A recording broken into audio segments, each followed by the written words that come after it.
Titanic from so many stories, even a movie. But now we have its first full-sized digital scan. And nope, it's not like those models from before, where we mostly imagined what the ship was supposed to be like. This time we got a real digital scan. A team of experts really mapped the deep-sea floor around the Titanic together with the ship itself. We basically got a 3D view of the entire wreck, which is like going deep down beneath the ocean's surface and seeing Titanic as if all the water has been drained away. So, the story of the wreck started in 1985, 73 years after the Titanic went down. The explorer named Robert Ballard stumbled upon it somewhere between two submarines that also went down in that area. He was actually on a different task back then, so he didn't even have time to explore the ship properly. But as he was searching for the submarines, he realized how ocean currents affect sinking debris. He noticed the heaviest object sank quickly and left a trail of debris behind, the trail that followed the currents. Using this knowledge, Ballard made a hypothesis the Titanic had broken in two and left a debris trail as it sank. Before he found the wreck, everyone thought the ship just went down in one piece after hitting an iceberg. So everyone knew where the ship was so the adventure could start, or not. It was hard to explore it. The ship is enormous, and the dark depths of the ocean make it really difficult to capture its whole body in one go. So we mostly relied on glimpses of the decaying ship, and had to settle with teasing scattered parts of the whole picture and filling it up with speculations and stories. But in the summer of 2022, we finally got something different. A team of experts from Magellan Loaded, a company specializing in mapping the deep sea, teamed up with Atlantic Productions, who were making a documentary about the project. They embarked on a mission to capture the complete view of the Titanic. They used submersibles. Those are vehicles that go underwater, remotely controlled by a team of skilled explorers. These submersibles dove deep into the ocean. It wasn't an easy job. They spent over 200 hours collecting information about the entire length and breadth of the wreck. It was like a real-life treasure hunt. But instead of finding gold and jewels, they took something even more precious. Over 700,000 images of the Titanic from every angle possible. Yup, they took photos of every tiny part of the ship, even the not-so-interesting bits most of us would usually skip. Even mapping the muddy parts was an important part, because it helped fill in the gaps between the more exciting things they discovered. And this was a way for all of us to finally get a detailed 3D reconstruction. Even though it's been more than 100 years, you can still recognize the bow of the Titanic, covered in rust that hangs down like stalactites. On top of the bow is the boat deck, where a big hole gives us a glimpse into the empty space where the grand staircase once stood, like a window into the ship's glamorous past. Its stern is now a wild mess of twisted metal. As the Titanic went down, this part collapsed and spiraled into the seabed. The bow and the stern ended up separated by about 2,600 feet. There's a vast field of debris surrounding this giant, stuck on the seafloor. This debris is like a scattered treasure trove, full of intricate metalwork from the ship, statues, and even unopened champagne bottles. There are also personal belongings that went down together with the ship, like dozens of shoes resting across the seafloor. It was a tough task to do, go down and take all those pictures. It may not sound that hard at first, considering it was the vehicle that really immersed itself into such deep parts of the ocean, not the people. But studying the ocean is hard. We haven't explored, mapped, or even seen over 80% of it. The conditions are harsh, and the pressure becomes more intense the deeper you go. And their vehicle had to dive down to nearly 13,120 feet below the surface. That's like 12 Eiffel Towers stacked on top of each other. Plus, you have strong currents in that area, so it was probably like trying to navigate through a watery maze. And submersibles weren't supposed to touch anything. Even the slightest wrong step can damage the wreck that was already so fragile. It seems like the Titanic is frozen in time, so it will always be there waiting for us. But in reality, it's slowly disappearing. It's pretty obvious that the ocean water ruined it considering how long it has been down there. But it's not just that. The wreck itself has become a home for a specific type of Bacteria Halomonas titanicae that even got named after the famous ship. These bacteria have a special ability. They can survive inside rusty formations known as rusticles. They kind of look like icicles, those spikes of ice that form when water falls from something and freezes. These bacteria have a taste for iron, which is abundant in the ship's hull. For them, it's like a real buffet down there.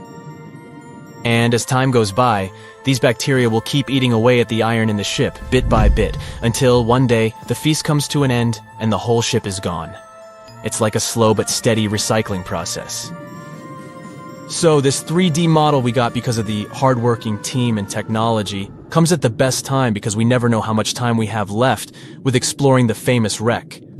This time we might even understand the collision with the iceberg better. You know how movies always show the Titanic hitting the iceberg on its right side?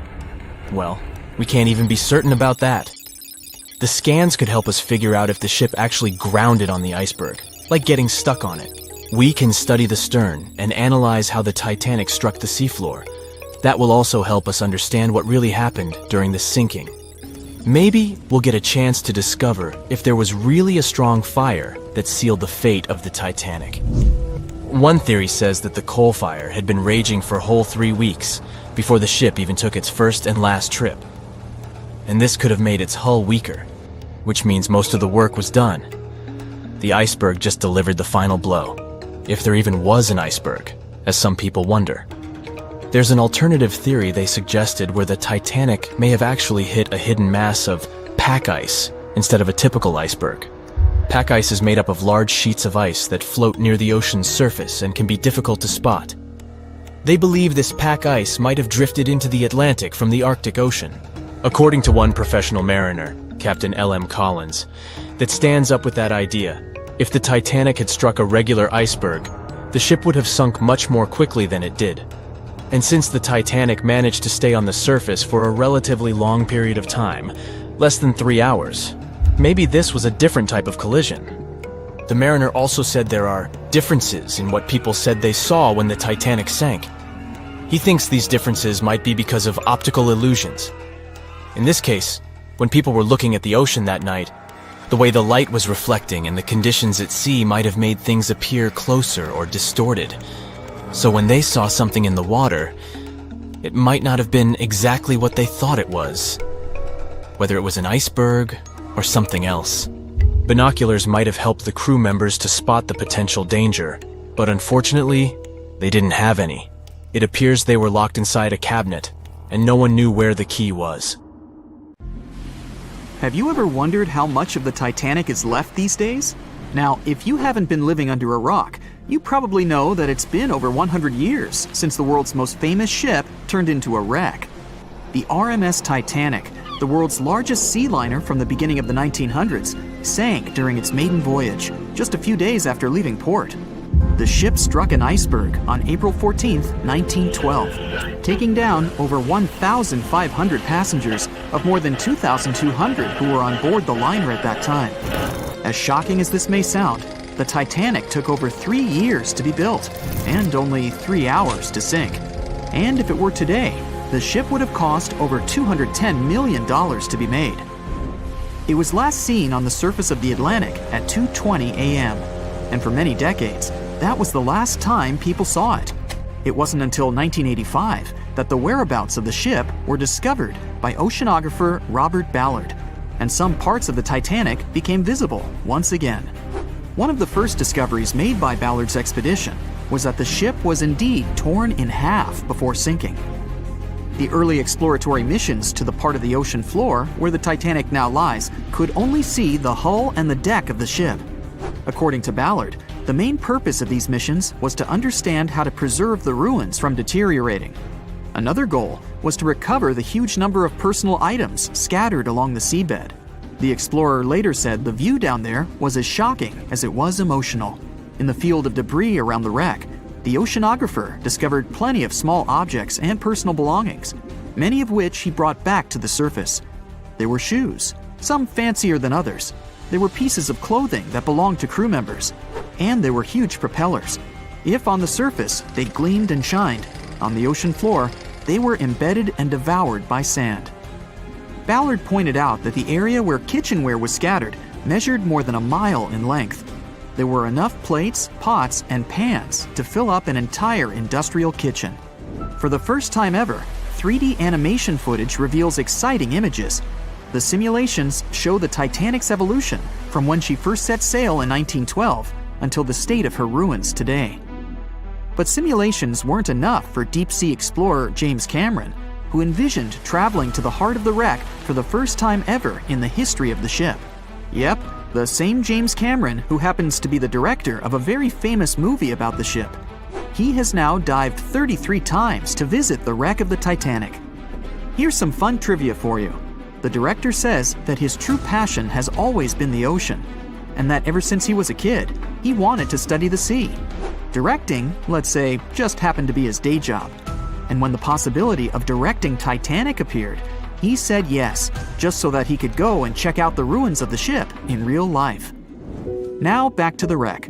According to James Cameron, it wasn't enough for researchers to access only the exterior of the ship. They needed to go inside, analyze and photograph what was left of the pompous interiors of the world's once biggest sea liner. Cameron piloted an innovative robot vehicle equipped with cameras. It helped the man to reveal spaces in the Titanic that no one had ever seen before since the ship touched the bottom. Turkish baths, for instance, still had their tiled walls standing up almost in all their entirety. These baths were exclusively for first-class passengers. They were located right next to the swimming bath and the third-class dining room, and were designed in the Moorish style. People resting there could get heating blankets and ask waiters to bring them anything they needed. If the pictures from before the disaster were astonishing, they carry a different kind of wow factor now, when everything you see in them is hidden underneath the surface of the water. Another shocking discovery was the ship's mast. If we look at the Titanic in its pre-sinking glory, the mast calls much of one's attention. Located on the bow of the huge ship, the mast held together the transmission cables for the Marconi system, a system of wireless telegraphy. That's also where the British merchant flag the Titanic flew was located. The mast stood at the height of a bit more than 100 feet and was equipped with a crow's nest. Nowadays, the mast is unrecognizable. Attacked by corrosion, it collapsed. The crow's nest broke apart too. Now we can see why the modern-day Titanic is a real treasure for deep-sea explorers. But as the wreck of the ship lies at an approximate depth of 12,500 feet, sunlight is non-existent there. So, piloted missions depend on high-end technological equipment to survey the area. Why do you think the Titanic went missing from the public eye for over 70 years? Well, because at that time, technology wasn't advanced enough for people to go down there, as well as bring back good footage of the wreck. Filmmakers were the ones who drove this technology to its advance by trying to film underwater. They began by building boxes to put their cameras inside. And now, deep-sea photography is highly advanced and allows us to marvel at the awesomeness of underwater life. Of course, taking pictures under the sea is no easy feat. For one thing, to withstand that crazy underwater pressure, submarines need to be really strong and have thick walls, no thinner than 11 inches. Plus, explorers need to understand how to film and photograph when there's almost no light around. There was another thing that made documenting the Titanic even more difficult. When the wreck of the ship was rediscovered by scientists, it was covered with red-colored rusty bacteria that made it even harder to take good pictures. As it happens, the color red does not reflect well underwater, which is unfortunate for photographers. For this reason, human-operated vehicles that go down to tour the ruins are equipped with powerful lighting devices.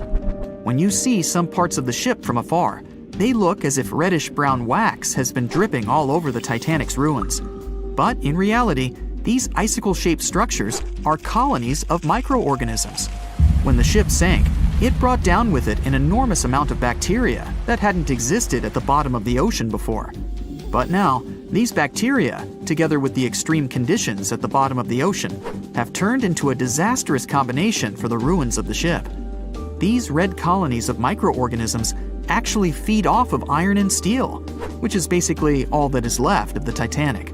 One kind of those microorganisms are bacteria called Halomonas titanicae. They can eat up to 220 pounds of iron per day. This makes the Titanic a colossal food source for them.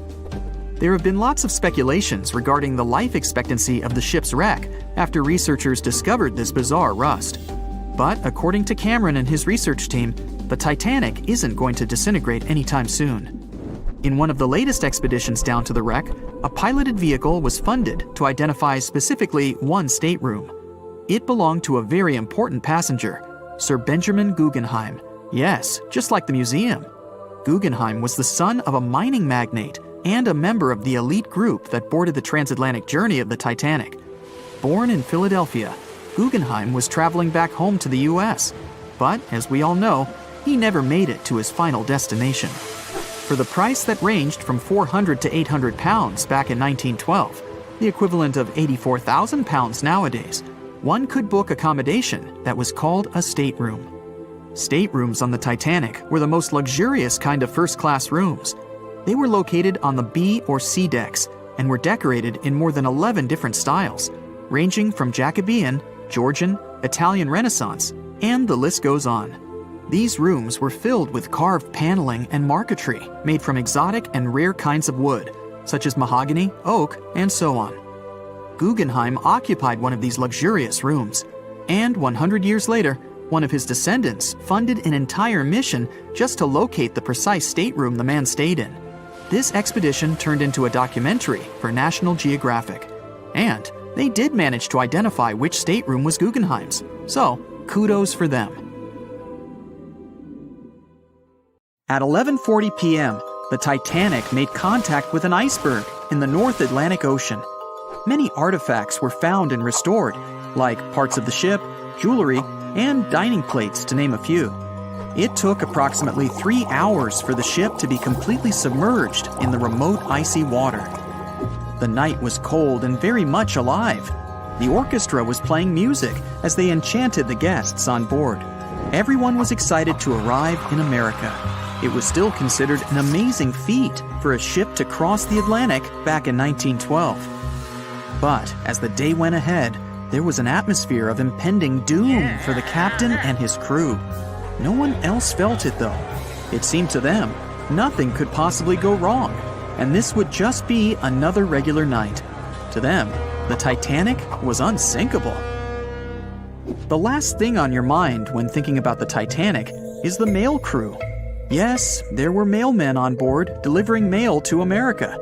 It may seem like a pretty mundane occupation, but there was a very tough test to pass in order to be accepted on board, and only a few top candidates would qualify, and those few would get shortlisted and accepted. John Starr March, an American, was one of these mailmen earning between $1,000 to $1,500 a year working on the Titanic. Back in 1912, this was considered to be a lot of money. They were not officially part of the ship's crew, since the mail crew was placed near the third-class quarters. But given their influence and resistance, they were eventually moved and given a private dining area. March got this job since he needed the money to support his family. He found a perfect way to earn some big bucks, working on a large ship traveling across the ocean.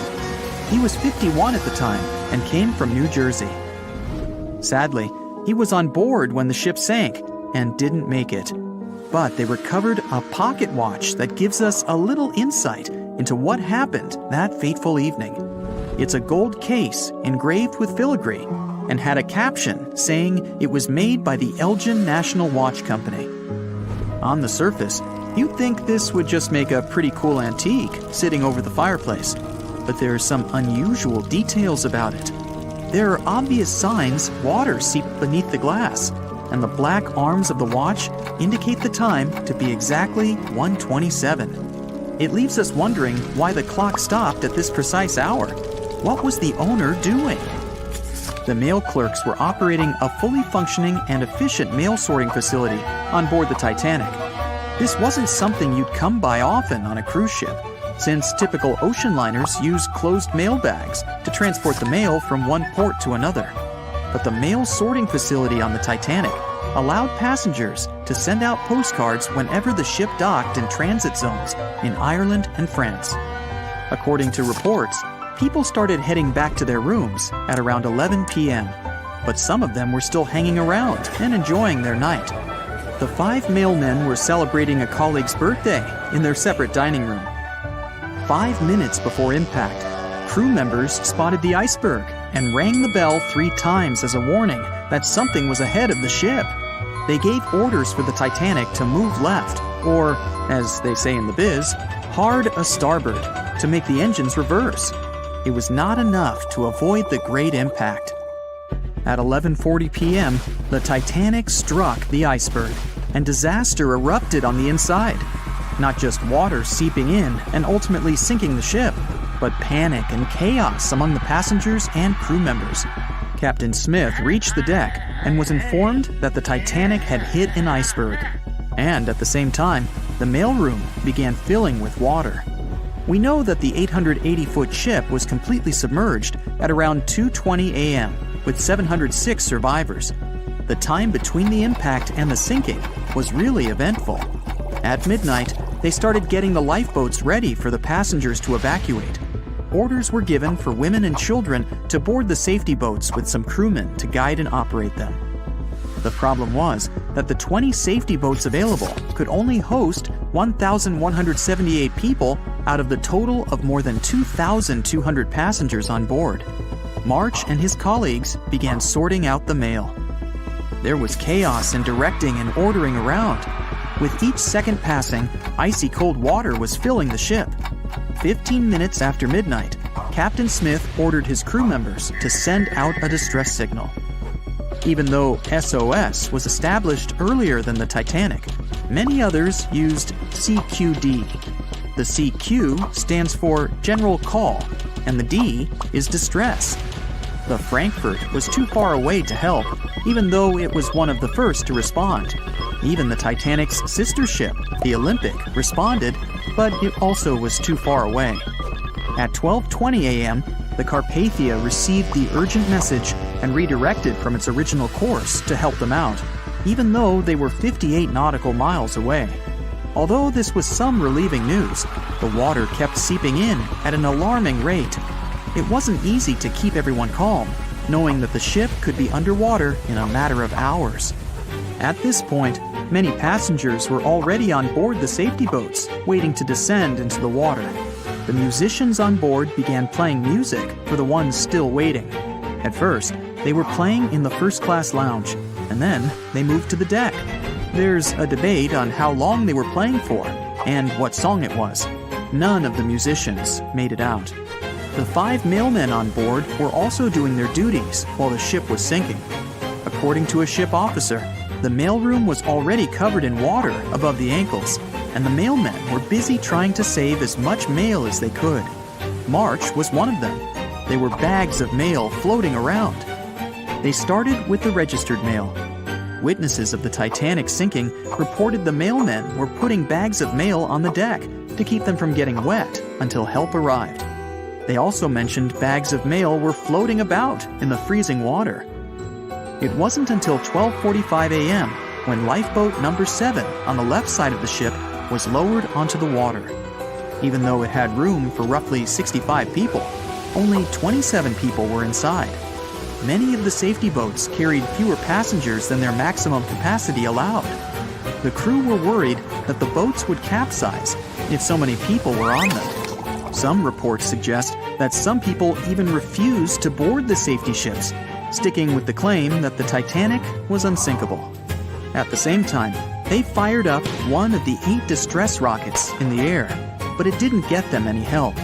At 12:55 a.m., the second and third safety boats were descended to the waters with 2 male passengers jumping on board. 5 minutes later, another safety boat was lowered with around 39 people. At this point, water entered the base of the grand staircase. In the next 20 minutes, more safety boats were lowered, most of them underloaded. Still no help. The Carpathia was still on the way. Panic was growing, and tensions were rising. There was a lot of anger for people being left behind. At around 1:30 a.m., things were getting out of control. The organized boarding of passengers to the safety boats stopped. March's watch stopped 3 minutes earlier, which could mean he was part of the scuffle between crew members and passengers. It took 3 hours for the Carpathia to arrive. March wasn't among the survivors. His watch proved to be one of the essential findings lost in the wreckage of the Titanic. It was eventually returned to March's 2 daughters, and now it's in one of the collections of the National Postal Museum. March was a man who did what he had to do in the worst circumstances. Time was a precious commodity for the people on board the ship, and this watch proved valuable to learn more about the tragic yet inspiring stories of the Titanic. It was September 12, 1990.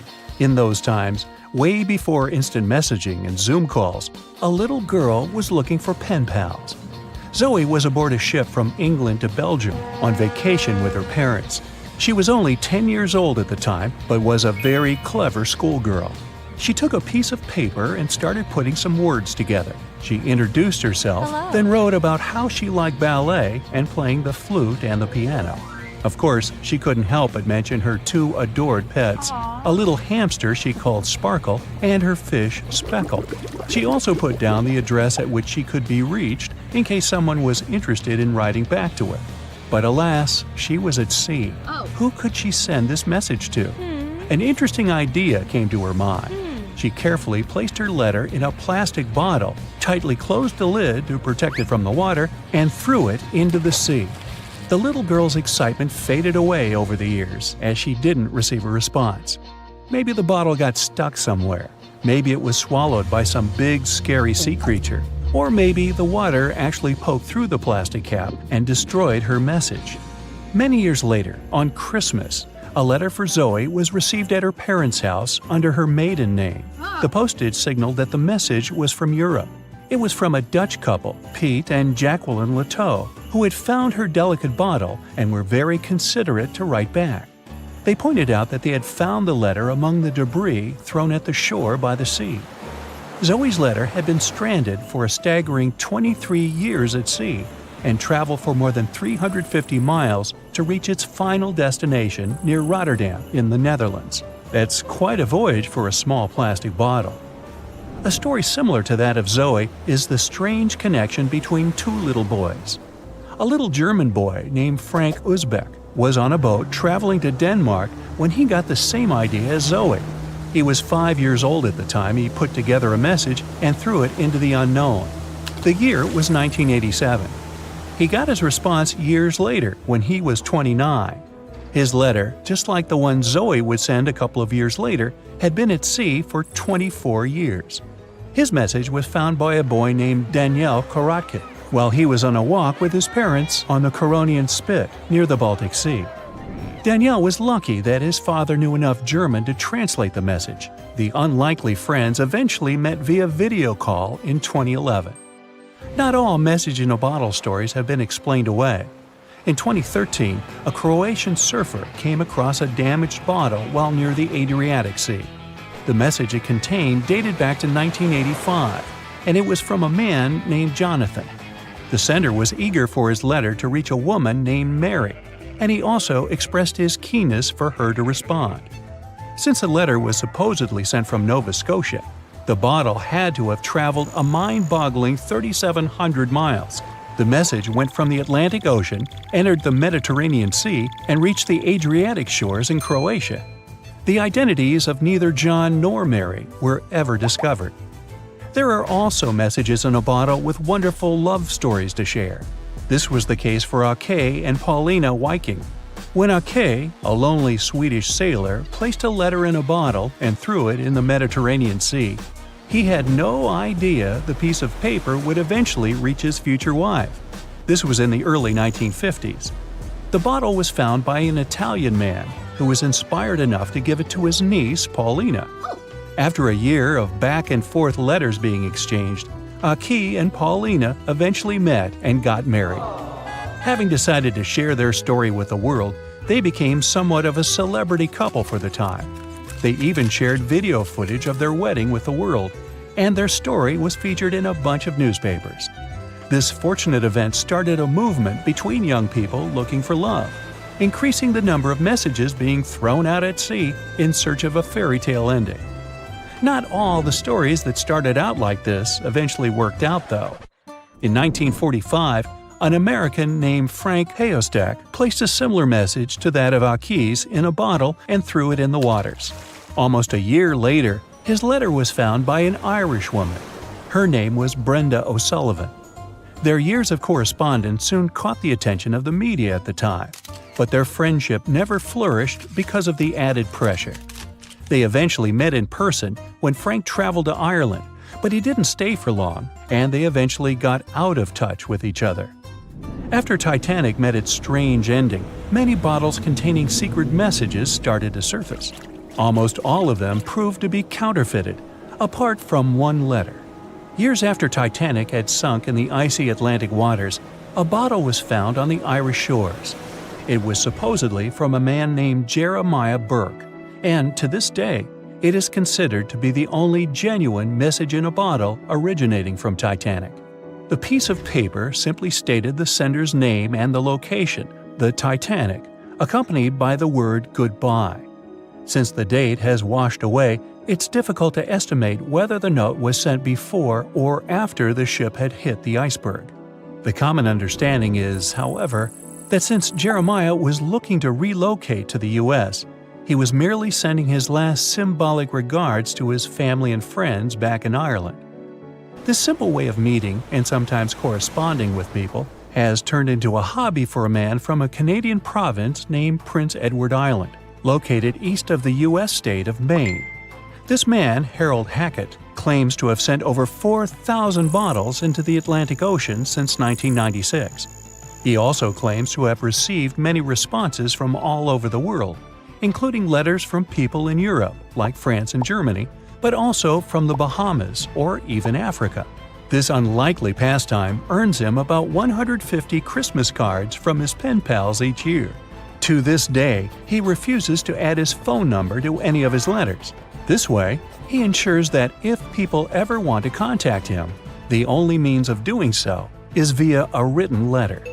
He's also studied the best times to send the messages in the water based on the direction of the winds and the currents. Now, some bottles spend a whole lifetime at sea after being cast away by their sender. It was the case for a British man that wrote a message and placed it into a bottle before throwing it in the English Channel in 1914. His name was Thomas Hughes, and he wanted to direct the message to his wife, but was polite enough to write a letter to whoever got their hands on the bottle first, asking them to redirect the piece of paper accordingly. The bottle didn't reach his wife, since it was found 85 years later on the Essex coast. The man that stumbled upon the bottle was kind enough to reach out to the family and place the message in possession of Thomas's daughter. And 85 years isn't the longest time for a small bottle to be cruising the waves. A scientist named Hunter Brown was studying currents in the North Sea when this idea came to his mind. He placed the same message in almost 2,000 bottles and requested the unlikely recipient that they write back with the location of their discovery. He thought this method would help him better understand the layout of the North Sea currents. A bottle was found about 11 miles from its original departing location after 97 years. To this day, more than 300 of the original bottles relating to Hunter Brown's project eventually made it to the shore. Not all of the messages that were found in bottles got replied to via physical letters. Oliver van de Walle threw a bottle containing a letter on the English coast while he was on vacation with his family. He was 14 at the time. 33 years later, a woman reached out on Facebook claiming she had gotten his message and tracked him down through his social media profile. At first, he hardly remembered having placed the letter in the bottle, but he eventually recounted the events, even the fact that he sealed the bottle with candle wax to make sure it was leak-proof. And then there's Christina Aguilera and her bottle. No wait, hers is about a genie in a bottle. Okay, never mind. A beam of electric light pierces the darkness over the calm waters of the Atlantic Ocean. The Titanic is quietly making its way through the waves, its passengers asleep, when suddenly a monstrous white shape is caught in the light beam. The fateful iceberg is about to rend the side of the legendary ship.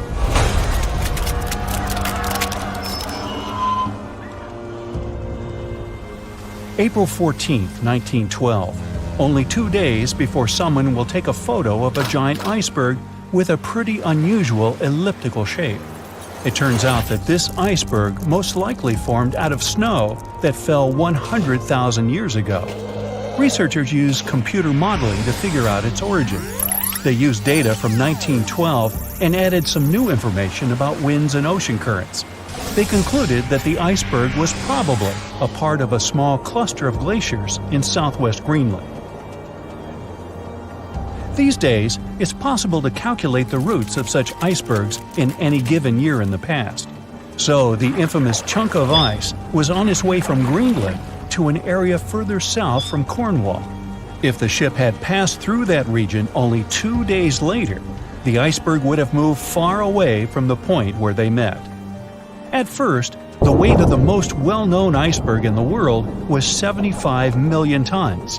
With time, it started to slowly melt away, and when it sank the Titanic, its weight was only 1.5 million tons. By the time of the collision, it had probably been melting for months, but it was still a true monster. When the Titanic sank, the iceberg was 400 feet long, and more than 100 feet of its surface was above the water. Some people believe it was a supermoon that caused the Titanic to sink. That night, there was a rare lunar event. It hadn't happened for 1,400 years. In normal conditions, the iceberg wouldn't have traveled so far south without melting and losing the largest part of its mass.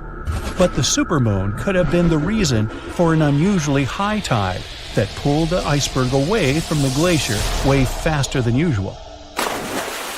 There's a specific type of bacteria that slowly consumes the remains of the Titanic. Salt corrosion, ocean currents, freezing temperatures, plus this rust-eating microorganism might consume the entire wreckage.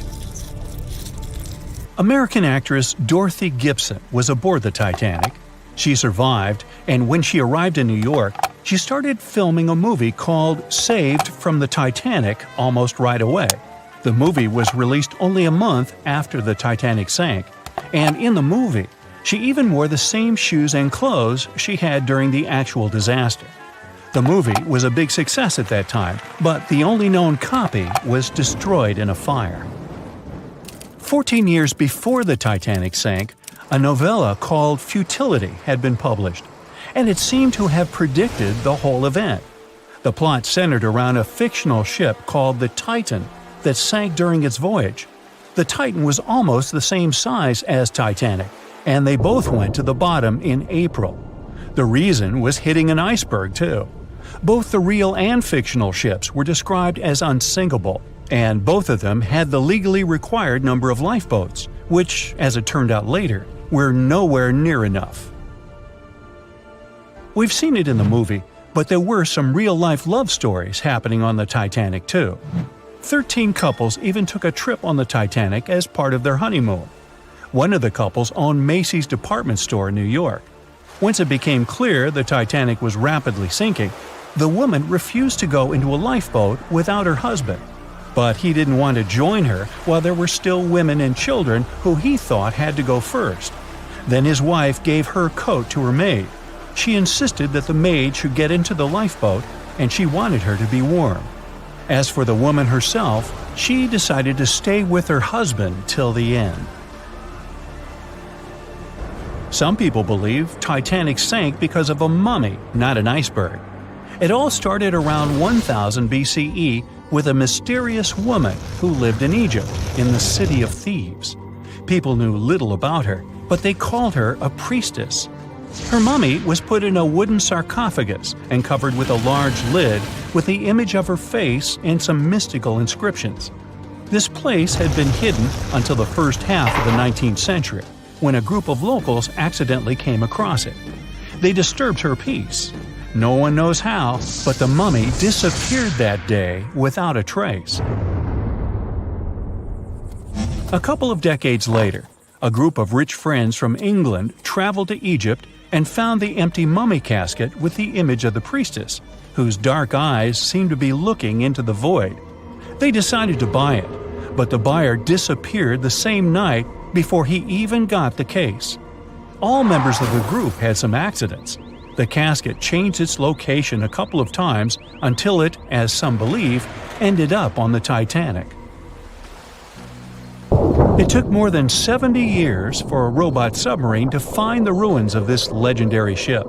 The wreck lies nearly 13,000 feet under the surface of the Atlantic Ocean, split into two halves. Why did the liner break apart? No one knows exactly.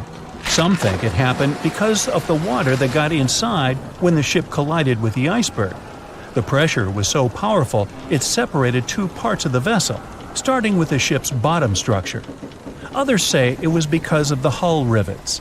They had a high concentration of slag or smelting residue, and that's something that can cause the metal to split apart.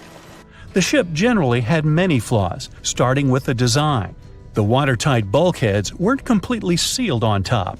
This allowed the water to flow between the compartments and, in the end, sink the vessel. The iron of the ship's rivets and steel of the hull ended up ruined because of high sulfur content, cold temperatures, and high speeds. The steel shattered and the rivets popped out quite easily. Because of this, Titanic sank 24 times faster than it would have otherwise. If the ship had hit the iceberg head-on instead of ramming it with its side, it would have probably stayed afloat. How come the crew members didn't have binoculars? It would have surely helped them spot the iceberg on time and maybe even avoid the disaster. But the binoculars on the Titanic were locked in a storage cabinet. Only one crew member had the key, and he had been transferred off the ship right before it set sail. He later said he hadn't remembered to hand over the key. But even without the binoculars, the ship might have had some time to change course and avoid the collision if the crew had gotten some warning. But that's the thing, someone did warn them. About an hour before the incident, a ship that was relatively close to Titanic, the SS Californian, sent a message to inform them it had stopped because of dense ice field. But the warning never got to the Titanic's captain. Some experts say it was because the radio operator didn't think it was that urgent. And later, the SS Californian said they didn't get a call for help from the Titanic because their radio operator was off duty.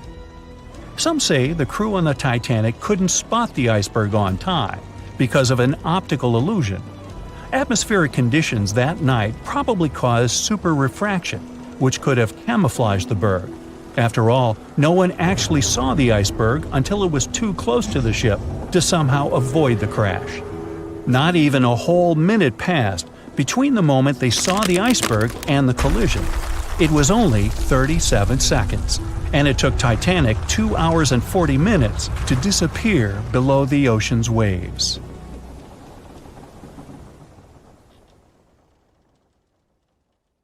They were on their way to the New World when a rendezvous with an iceberg crushed all of their dreams and hopes. There was panic and tears and heartbreaking goodbyes, like that of Jack and Rose. Or was there? Let's see how well you know the real story of Titanic. The love story of Jack Dawson and Rose DeWitt Bukater was inspired by true events. What do you say?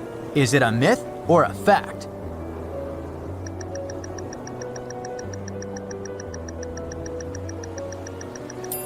The most emotional Titanic love story was actually all made up by the screenwriter and director of the famous movie, James Cameron.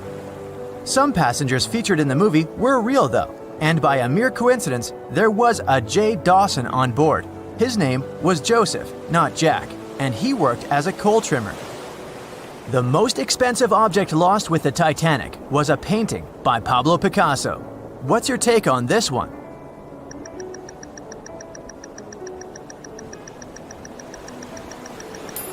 It's a myth. Another one given to us by the famous movie. The most valuable item that went down with the Titanic was probably a Mary Joseph Blondell painting, created in 1814. Some other valuable items were a violin that belonged to Wallace Hartley, the musician who insisted that they had to play till the very last moment. There was also a 1912 Renault Type CB Coupe de Ville that would now cost millions of dollars, a handwritten manuscript by Joseph Conrad, first edition essays by Francis Bacon, 5 Steinway grand pianos, and, of course, some fine china plates and cups, and first-class passengers' jewelry. The Titanic was the largest and the most luxurious passenger ship of its time. Does it sound real to you?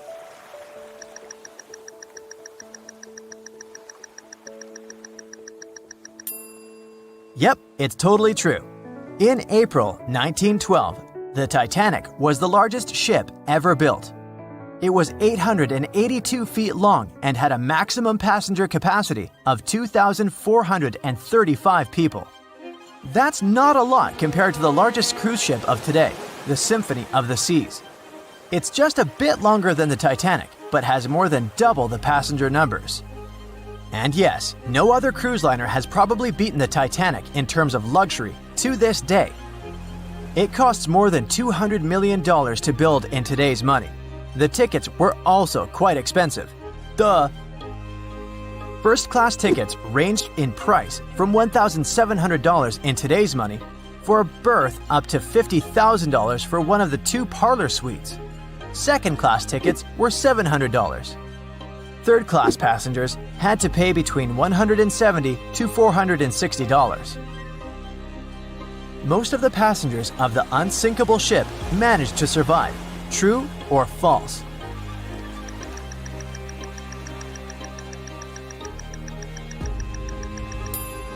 Sadly, it's false. Only 37% of all the passengers actually survived the meeting with the Titanic. Around 61% of the first-class passengers, 42% of the second-class passengers, and 24% of the third-class passengers made it out alive. The Titanic was passing through the Bermuda Triangle when things went wrong, and that's probably why it sunk. What do you say? Myth or reality?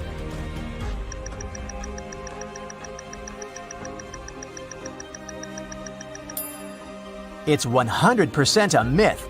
The Titanic never even came close to the Bermuda Triangle. The liner sank about 400 miles south of Newfoundland, which is a huge distance to the north of Bermuda, the infamous area where ships and planes disappear without a trace.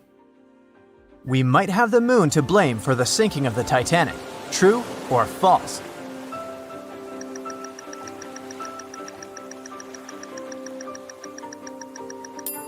This one is true. The moon heavily affects the tides on Earth. The closer the moon is to the Earth, the stronger the tides are because of the increasing gravity of our satellite.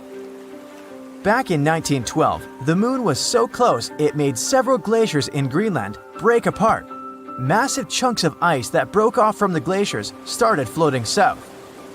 The supermoon event came just 6 minutes after a spring tide, the alignment of the moon, the sun, and the Earth that makes their combined gravity reach its peak twice a month. And the day before, our planet had come the closest to the sun that year, which made the gravity even stronger. This mixture of events created perfect conditions for one of the most powerful tides in history. Icebergs breaking off from Greenland's glaciers drift off to the coastal waters of Labrador and Newfoundland, where they often run aground. To move on, they need to either melt and become lighter or catch a high tide that would carry them further. The 1912's tide was as high as it gets. So they shifted many shipping routes south because of the huge amount of icebergs. But not the Titanic, of course, as they believed it was unsinkable. It took 4 hours and 40 minutes for the Titanic to sink. What do you say?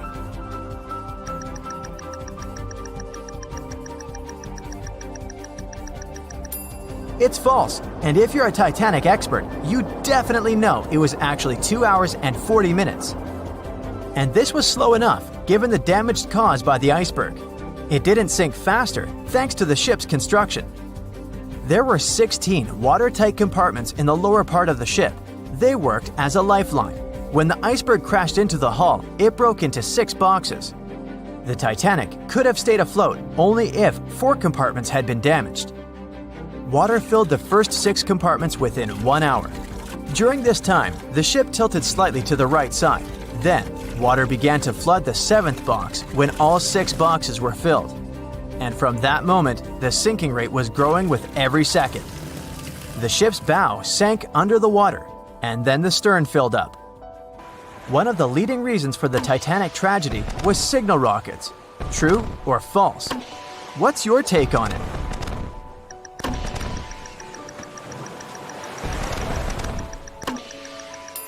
This one is true. When any ship sinks, the crew members must release red flares. It's a signal to all nearby ships that someone is in trouble. But for an unknown reason, someone put white lights in the Titanic's rocket box. When the ship crashed into an iceberg, the crew members released white flares. Another ship, SS Californian, was nearby at the time. Its captain knew the Titanic was going through a dangerous iceberg area. The crew of this ship didn't see the Titanic in the dark, but they noticed white rockets. Radio communication between the vessels didn't work. The SS Californian operator turned off the receiver. The Californian captain felt that something was wrong, so he sent a Morse lamp signal to the Titanic. But it was too late. The ship was already underwater, so no one could respond. Another ship, Samson, was sailing alongside the Titanic. It drifted with lights off since it was catching seals, and that's not legal. When the captain saw the Titanic's white rockets, he thought it was the Coast Guard. So Samson sailed away as fast as they could. They realized they had abandoned the drowning passengers once they made it to Iceland and learned the horrible news.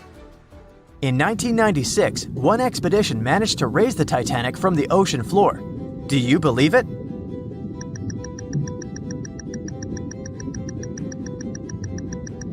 If you don't, you're right. There were different ideas on how to raise the Titanic, from doing it with compressed air to putting it in wire mesh and covering it with liquid nitrogen, or using giant magnets. The only real attempt to raise the Titanic was made in 1996, and it failed dramatically. The expedition's goal was to lift a part of its hull, weighing about 21 tons.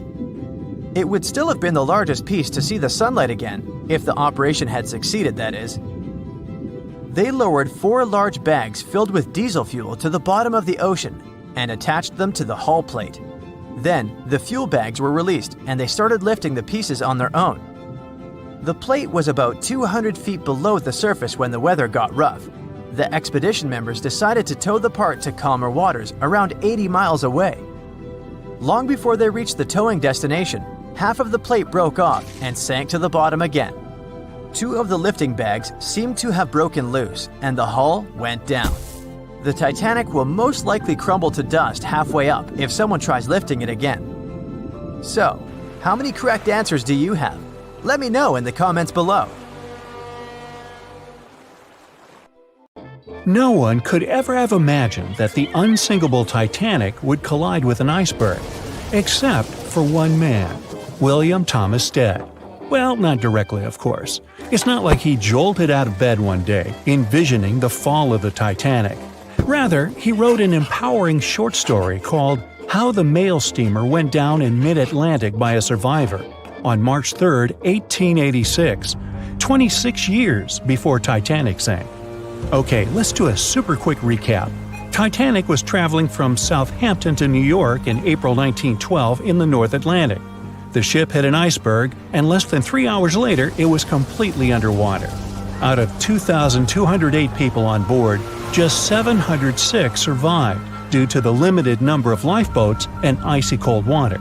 Another passenger ship, Carpathia, heard the distress call, picked up the survivors, and brought them safely to New York. The short story William Stead wrote was about Thomas, a British sailor, who got on a passenger liner bound for the U.S. At one point, the protagonist realized there weren't enough lifeboats for everyone on board the ship in case something happened. A couple of days later, heavy fog covered everything in sight. Luck was not on the liner's side, and it collided with a stray ship, just like Titanic struck an iceberg. Only 200 out of the 916 people made it safely to the U.S. The main character managed to survive by jumping into the water and climbing into one of the lifeboats. Now, you'd think that the story riled up everyone in the industry to add extra lifeboats on ships. But sadly, it received very little attention when it was published. Even more tragically, William Thomas Stead was on Titanic when it sank, and he didn't make it. The survivors who knew Stead mentioned that he had always been cheerful and had loved to chat during meals. He complimented the ship's design and how sturdy it was. Witnesses also talked about how he had been helpful when the ship had been sinking, having given his life jacket to someone else. He was a journalist by profession and was on his way to New York for a ceremony. One of his most important contributions to modern journalism was the use of illustrations in every newspaper article. He also introduced newspaper interviews, and they're still used to this day along with illustrations. But this story wasn't the only published work that predicted the disaster. Morgan Robertson was an author and former ship captain who wrote short stories and novels. His most notable novella is The Wreck of the Titan. It's also known as Futility. The book was written in 1898, 14 years before Titanic. It was a fictional story about the Titan, an ocean liner similar to Titanic, which was crossing the North Atlantic. It's also a coincidence that Titan was just as fast as Titanic and shared many other similarities, like size and design. The book described it as unsinkable and the largest ship to hit the ocean at the time. That's what they said about Titanic, too. Another eerie similarity was the limited number of lifeboats it had. The story took place in April, and that's when Titanic set off on its journey and hit the iceberg. The Titan story also mentioned that barely anyone had survived that horrible accident. Unlike Stead's story, the protagonist of Robertson took a different path. The Titan sinking happened somewhere halfway through the book, so after the accident, the main character went on with his life. The book was brought back into the spotlight after the Titanic disaster. How could someone describe the events that took place almost a decade later so accurately? Many started to believe Robertson could see the future. But the reality was that Robertson knew his way around a ship. It was easy for him to write down the nitty-gritty of things without doing more research. Realistically, one of the biggest threats for ships at that time was hitting an iceberg or colliding with other ships. The next story sounds somewhat mysterious. Once, Alex Mackenzie heard a voice that warned him not to board Titanic. But when he turned around, there was nobody there. As he continued walking, the voice spoke to him again. But this time, it was louder and more distinct. He took the warning seriously and decided to cancel the trip and go back to Glasgow, Scotland, his hometown. His grandparents weren't too happy to find him back home instead of on Titanic. After all, the ticket was very expensive. That disappointment very soon disappeared when they heard that the ship had struck an iceberg. John Coffey was a member of the crew of Titanic, but he decided to ditch the ride when the ship stopped at his hometown in Queenstown, Ireland. His inner voice told him to get off the liner, and he did. He was only 23 at the time, and for someone his age, it could be a major career boost and an opportunity to grow. Despite the horrible tragedy, the guy signed to work with the RMS Mauritania just months after the Titanic sinking. Talk about commitment. Some added info was revealed about what may have contributed to the fall of Titanic. The constructors insisted that the ship was unsinkable, but many people later theorized that the vessel's steel plates had been too frail for the freezing Atlantic water. It may have caused the rivets to pop, allowing ocean water to seep inside. Another theory is that there may have been a fire in the hull of the Titanic that had been raging for 3 weeks before the voyage. The fire softened the steel, allowing the iceberg to cut through it like a hot knife through butter.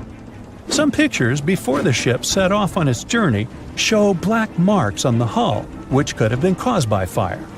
Either way, the iceberg would have caused significant damage in any case, no matter if there was a fire or not. Some people also blame those who designed the Titanic. The ship was built with large joints at the bottom, which probably snapped easily during the collision. Of course, these are all theories, but we know for a fact that the iceberg was the main character of this drama, and that the works of Stead and Robertson should have been taken seriously. Either way, this should be a lesson for the future, helping to prevent similar tragic accidents. By the way, ocean liners and passenger ships wouldn't exist if it hadn't been for Thomas Newcomen. In 1712, he invented a steam engine that was so strong it could produce enough energy to power a ship. And a century later, in 1819, the first steamship traveled across the Atlantic Ocean to Liverpool, UK. It only took the vessel 29 days to cross the ocean. The passenger ship industry boomed in the early 1900s when it became easier for people to move to America or go on holidays. As decades rolled by, the use of aircraft stole the spotlight from passenger ships since planes were faster and more efficient. Nowadays, it's quite rare for a passenger ship to collide with anything in open water. Modern technologies can detect anything that can pose a threat and even predict stormy weather. Cruise ships these days are giants compared to the vessels of Titanic's era. Modern ships can carry almost twice the number of passengers and have amenities folks back then could only dream of. Most cruise ships these days have several restaurants to choose from, multiple swimming pools, and game rooms to catch a break. If you're in the mood for some fun, you can watch live performances. Don't forget about the helicopter pad, because why not? Don't worry if you start feeling unwell. The in-house doctors are always there to help any passenger in need. And these ships are only going to get bigger. Putting Titanic and a modern cruise ship side by side is like comparing a Corgi to a Doberman. Back then, Titanic was the biggest and most cutting-edge vessel anyone could dream of. So, who knows what the future of cruise ships can hold? We might even have entire cities floating around. That would be a really big boat. Once a famous giant, the largest ship of that time. Now two grand pieces lying on the ocean bottom about 2,000 feet apart, torn by the catastrophic collision of time itself. The stern of the Titanic got completely ruined after hitting the ocean floor. But you can still recognize the bow since many interiors were left preserved. There's a type of bacteria found on the ship's rusticles. A rusticle is this brownish formation of rust. It occurs deep underwater when the wrought iron the ship is made of oxidizes. It means the bacteria eat the iron of the Titanic's hull, piece by piece. And it seems they might finish their snack by 2030, way sooner than when anyone would expect the wreck to be gone forever. You may think it would probably be easier to take the wreck out of the water so that we got to keep it, but it would fall apart if anyone tried to do that. It's been in the water for more than 110 years now, and is now so rusty that no one would be able to reconstruct some parts even if we managed to get the ship out of the ocean depths. What do you think? Could any of about 700 people that had survived the sinking of the Titanic hear it hit the ocean bottom? The largest ship that had ever been made till then disappeared literally before their eyes after all. But sound most likely wouldn't have traveled from water to air. We can't hear that well in water because our bodies are not designed to hear in such environments. And although passengers were close to the sinking site, the Titanic still hit the bottom a long distance away, 12,500 feet. There are so many underwater landslides and earthquakes we cannot hear, and they make way more noise than a single ship slamming into the ocean floor. Most vibrations and sounds must have dispersed over a large area. Also, the downblast of water, which many believe hit the Titanic after it had touched the bottom of the ocean, would have pushed back the majority of the potential acoustic vibrations.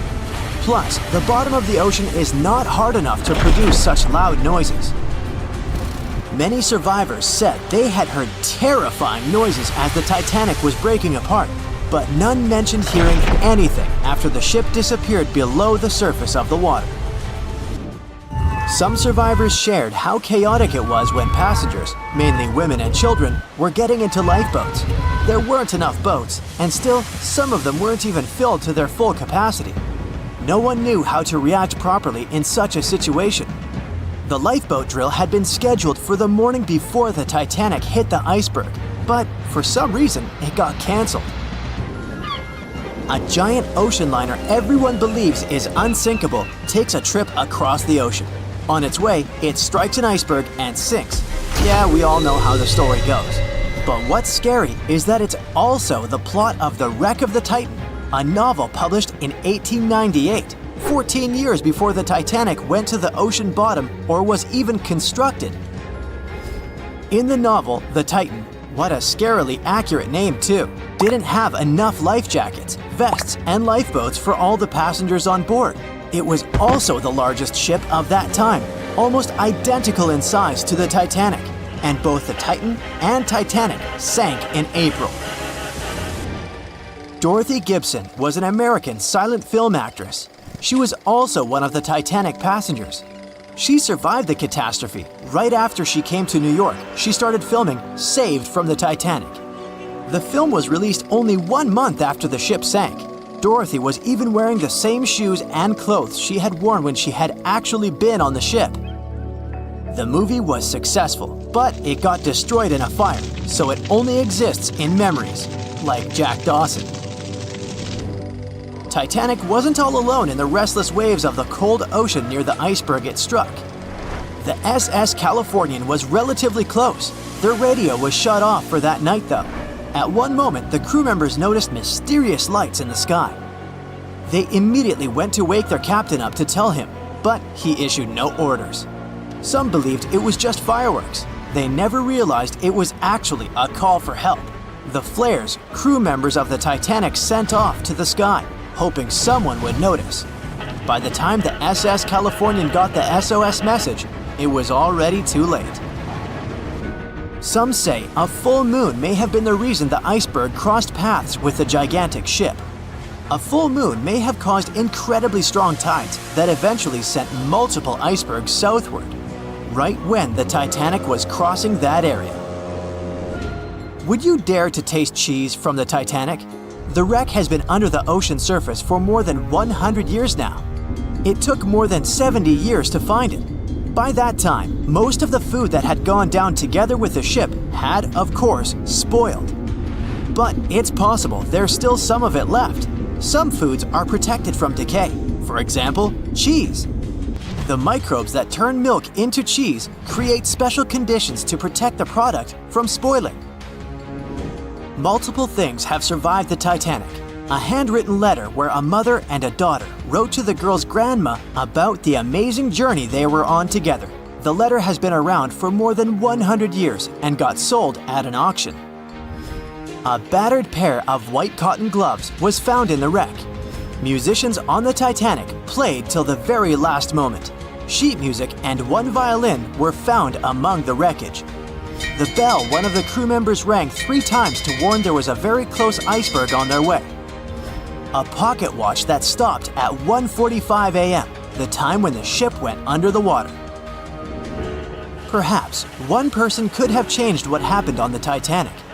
David Blair was a pretty lucky man. He was supposed to take the spot of the second officer of the Titanic. He was pulled out at the last moment, which eventually saved his life. It was a great thing for him, but something clouded his joy. What if he was the only person who could have done something to save the ship and the passengers? Back in the day, ships didn't have smart advanced technology like they do today. They couldn't see a threat on the horizon. Binoculars were pretty helpful, but the crew members on the Titanic didn't have access to the room where they were kept. David Blair was the man responsible for the keys. He left the ship in a hurry and forgot to hand over the keys that were in his pocket. Maybe if the crew members had had access to the binoculars, they would have seen the iceberg on time and had enough time to change course. It's possible that the giant iceberg that sent the Titanic to the ocean bottom was made of snow that had fallen in southwest Greenland. Scientists even used a computer model to calculate the paths the iceberg took in any given year, taking into consideration ocean currents and weather readings for that year. It's possible that the iceberg was 1,700 feet long, with a weight of around 75 tons. By the time it collided with the Titanic, it had dwindled down to only 1.5 tons. Violet Constance Jessup was, as many called her, Miss Unsinkable. She was only 24 years old when she joined the Titanic crew as a stewardess. On the tragic night when the ship struck the iceberg, she was lying in bed. As soon as she heard that something was going on, she got dressed and quickly went to the deck. Violet helped passengers get into lifeboats. 4 years later, she was on the Britannic, the Titanic's sister ship. Once again, the ship started sinking. Not only did the woman survive another accident, but she was also once again the one helping other people to escape the vessel before it disappeared below the surface. Back when it was built, the Titanic was one of the largest and most luxurious passenger ships, with high-class features like a grand staircase, a swimming pool, and a gymnasium. People thought it to be unsinkable because of its advanced safety devices.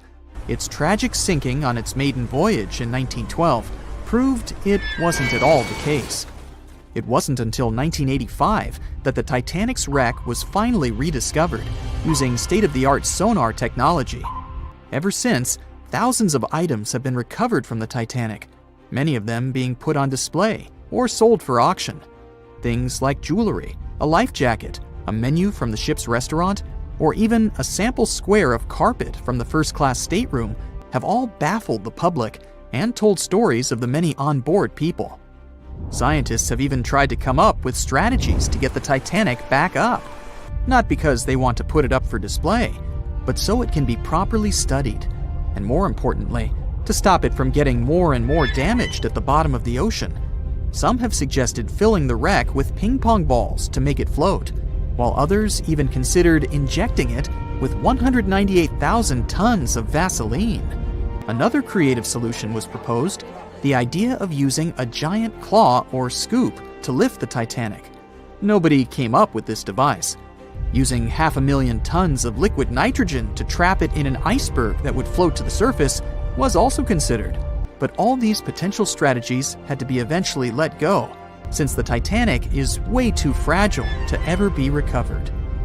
As the Titanic's iconic bow railings are in danger of collapsing, metal-eating bacteria continue to chew away at the ocean liner's wreckage. An undersea exploration company plans to gather data about the ship's deterioration in annual expeditions.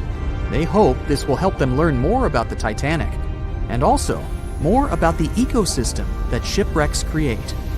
The over 100-year-old ocean liner is also being damaged by deep-sea currents daily. Some experts predict that the ship could disappear in a few decades due to holes in its hull. The deck that passengers crowded on as the ship sank has caved in.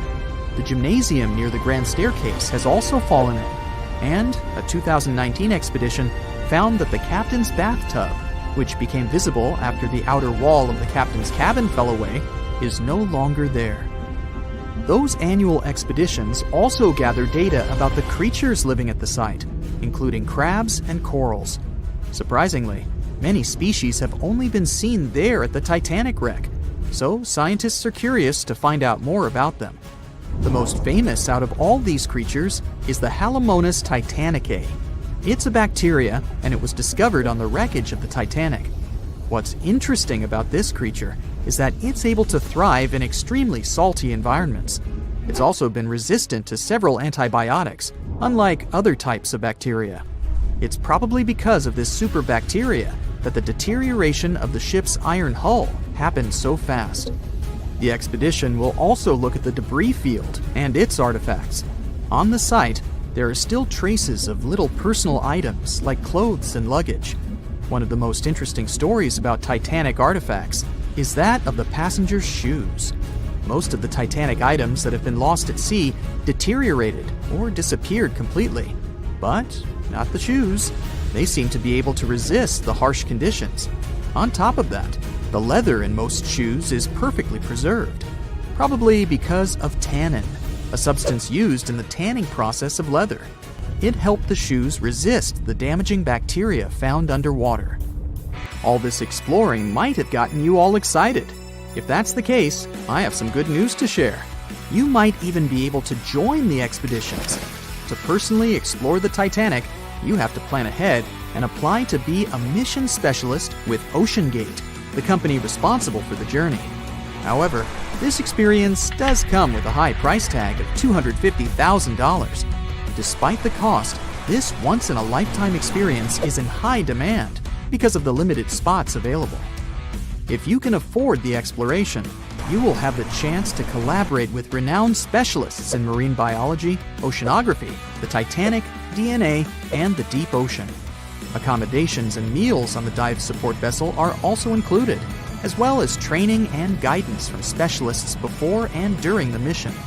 Lastly, you don't even need to bring your own gear, as the expedition equipment is included as well. Sure, ships have evolved and modernized over the years, and these days we have technology that is way better than that available on the Titanic. But this ship remains an amazing piece of history because of its many unusual features, like the fact that the Titanic's whistle was loud enough to be heard over 11 miles away, or the fact that the ship's hull was painted with a special mixture of red lead and linseed oil, which was believed to be effective in preventing the growth of seaweed and other marine organisms. However, despite popular belief, the ship's iconic fourth smokestack was not functional and was only used for ventilation and aesthetics. Probably one of its biggest flaws was its number of lifeboats. Despite its size and luxury, the Titanic only had 20 lifeboats on board, which were not enough to save all of its passengers and crew once it hit the iceberg. The Titanic may be the most famous shipwreck, but it's not the only one. The fleet of Kublai Khan tells a similar story. This one was a large naval force commissioned by the Mongol ruler Kublai Khan in the 13th century. The fleet was intended to travel to Japan and establish the Mongols as powerful rulers in the region. However, in 1281, the fleet was supposedly caught in bad weather and was seriously damaged, with many ships being destroyed. Legend has it that the fleet was torn down by a massive typhoon that came to be known as the kamikaze, or divine wind. This strong storm was believed to have been sent by the higher spirits to protect Japan from the Mongols. The truth about its disappearance remains a mystery to this day. However, the wreckage of the fleet, or parts of it, appears to have been discovered in the 1980s by Asian archaeologists. They dug across the site and studied the remains of the ships at a location near Imari Bay. The shipwreck is, to this day, considered to be an important archaeological discovery. That's because it informed us how well prepared the Mongols were back in the day in terms of their ships. Another tragic story is that of the RMS Empress of Ireland. This was a British passenger ship that operated until May of 1914. This is when the ship was sailing from Quebec City to Liverpool, but it ran into the Norwegian collier SS Storstad in the fog off the coast of Rimouski, Quebec. The collision caused a large hole in the side of the Empress of Ireland, and the ship began to quickly take on water and sink. The crew and passengers were caught off guard, and many were unable to evacuate in time. In total, 1,012 people were lost in the disaster, making it one of the worst maritime collisions in Canadian history. Rescue efforts were hampered by poor visibility and the fact that many of the lifeboats were damaged or unusable. Only 465 people survived the sinking, and many of them were rescued by the Storstad, which had remained in the area despite its damage. The sinking of the Empress of Ireland was a national tragedy in Canada, and it led to changes in maritime safety regulations and the establishment of a Coast Guard. The ship still lies at the bottom of the St. Lawrence River, where it has become a popular dive site for enthusiasts.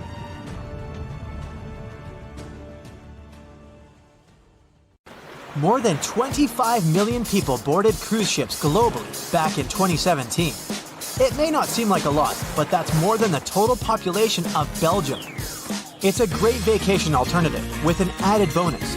You can sample various different destinations for future time off in one single trip. If you've already booked a trip on a cruise ship, but you still have no idea what you should pack, start with some research on your specific cruise location. Either way, be sure to bring deck-friendly shoes that are low-heeled. Also, add a pair that's comfortable to walk on larger distances for the days spent ashore. Depending on the season, you might want to add a few swimsuits too. If you're on any type of medication, make sure you bring it with you in its original packaging. If you're a light packer, don't worry. Most cruise ships come equipped with laundry rooms. They're kind of pricey, especially if you want your garments to be washed, ironed, and folded for you. But it does save you the extra hassle of packing more clothes or washing them for yourself. It's really important that you check in with your credit card company before boarding a ship, more so if your itinerary includes one or more foreign countries. Your credit card might get frozen if there's any unusual activity on your account. Most of these companies have algorithms that get triggered once there are charges from different countries in rapid succession, which is exactly what you'll be doing on a cruise ship. Letting them know beforehand saves you the embarrassment of having your card declined at some fancy restaurant. To make sure you get the best room, before booking it, check out the ship's deck plan. It should be available on their website. If it's peace and tranquility you're looking for, don't go for the rooms directly above or below any of the ship's entertainment points. Also, if you have a history of getting seasick, try to skip the rooms that are available at the front of the ship. Rather, go for those located in the middle of the ship on a lower deck. You'll feel less movement. If it's your first time going on a cruise, you might be surprised to know that some cabin rooms don't have windows. Before making a reservation, make sure to check out all the amenities of the room you intend to book. Most cruise liners add a bunch of pictures from the common rooms on their reservation pages, and it might be a bit confusing as to what you're getting exactly for that specific price point. Also, some rooms on board are quite small too. If you don't like to sleep in small spaces, you might want to upgrade to a larger room, even if it's a bit pricier. You can always split the cost with a friend if they want to join you on the cruise. With the help of modern technology, even if a specific location doesn't have windows, it doesn't mean you can't watch the waves. How, you might ask? Fancier cruise ships feature a secret added bonus. In the areas with no access to sunlight, specialists have built virtual balconies. These high-tech screens work by showing you what's going on outside in real time. They have an added benefit too. In case of bad weather, guests can still have a feel of the outdoors, without the wind or rain ruining their hair or their outfit. It may not be the real deal, but it still beats getting claustrophobic on board. Planning on going on a budget cruise? It might not be such a bad idea, especially if you're on the lookout for last-minute upgrades. You might even end up vacationing like a millionaire without having to spend money like one. These upgrades sometimes include things like a private balcony in your room, maybe some spa services, or even better prices for high-end meals. If they aren't all booked by the time people board the ship, they might be open for the rest of the passengers for way better prices than initially listed. There might be hidden freebies on board if you pay close attention. Things like complimentary pastries on board late in the morning or a late-night cup of tea on the house might be some of the things offered to guests. You only need to ask. You might want to check out what other tourists are doing. Some people with more experience cruising can offer pretty great tips and tricks. Don't be afraid to start a conversation if you see someone getting something for free. Some cruise ships do go all the way on the fancy dial. They even have exclusive areas designed for guests staying in expensive suites. Most of the time, they're located at the top of the ship. On one particular cruise, these types of guests have designated staff members called Royal Genies, which are similar to butlers. They can cater to just a few cabins. Since the cruise line wants to divert other guests from asking them various questions, which will take time away from their assigned guests, the genies do not wear a name tag in public areas. Most common areas of cruise ships do require travelers to follow a dress code, but if you do your research in advance, you might find that some areas are more relaxed when it comes to what people need to wear.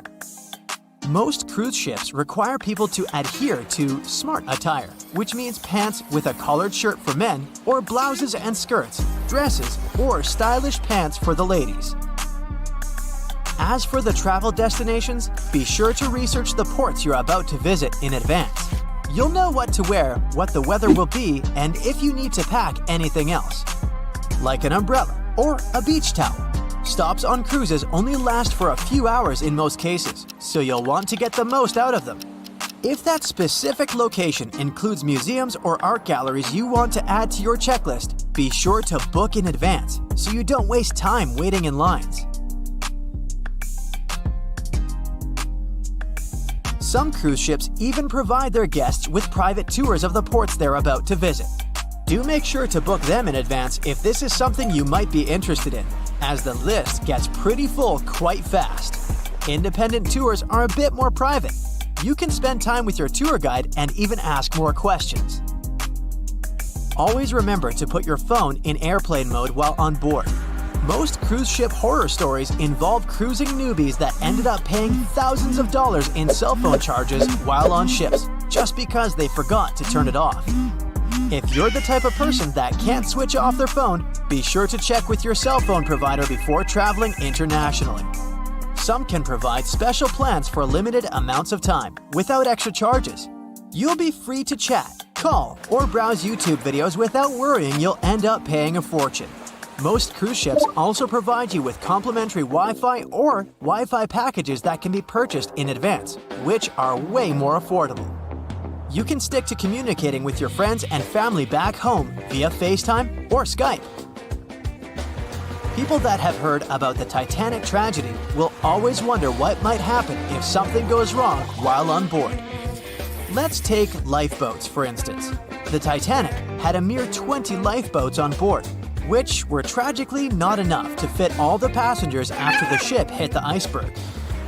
Some fancy cruise ships these days have an even lower number of lifeboats, anywhere from 15 to 18.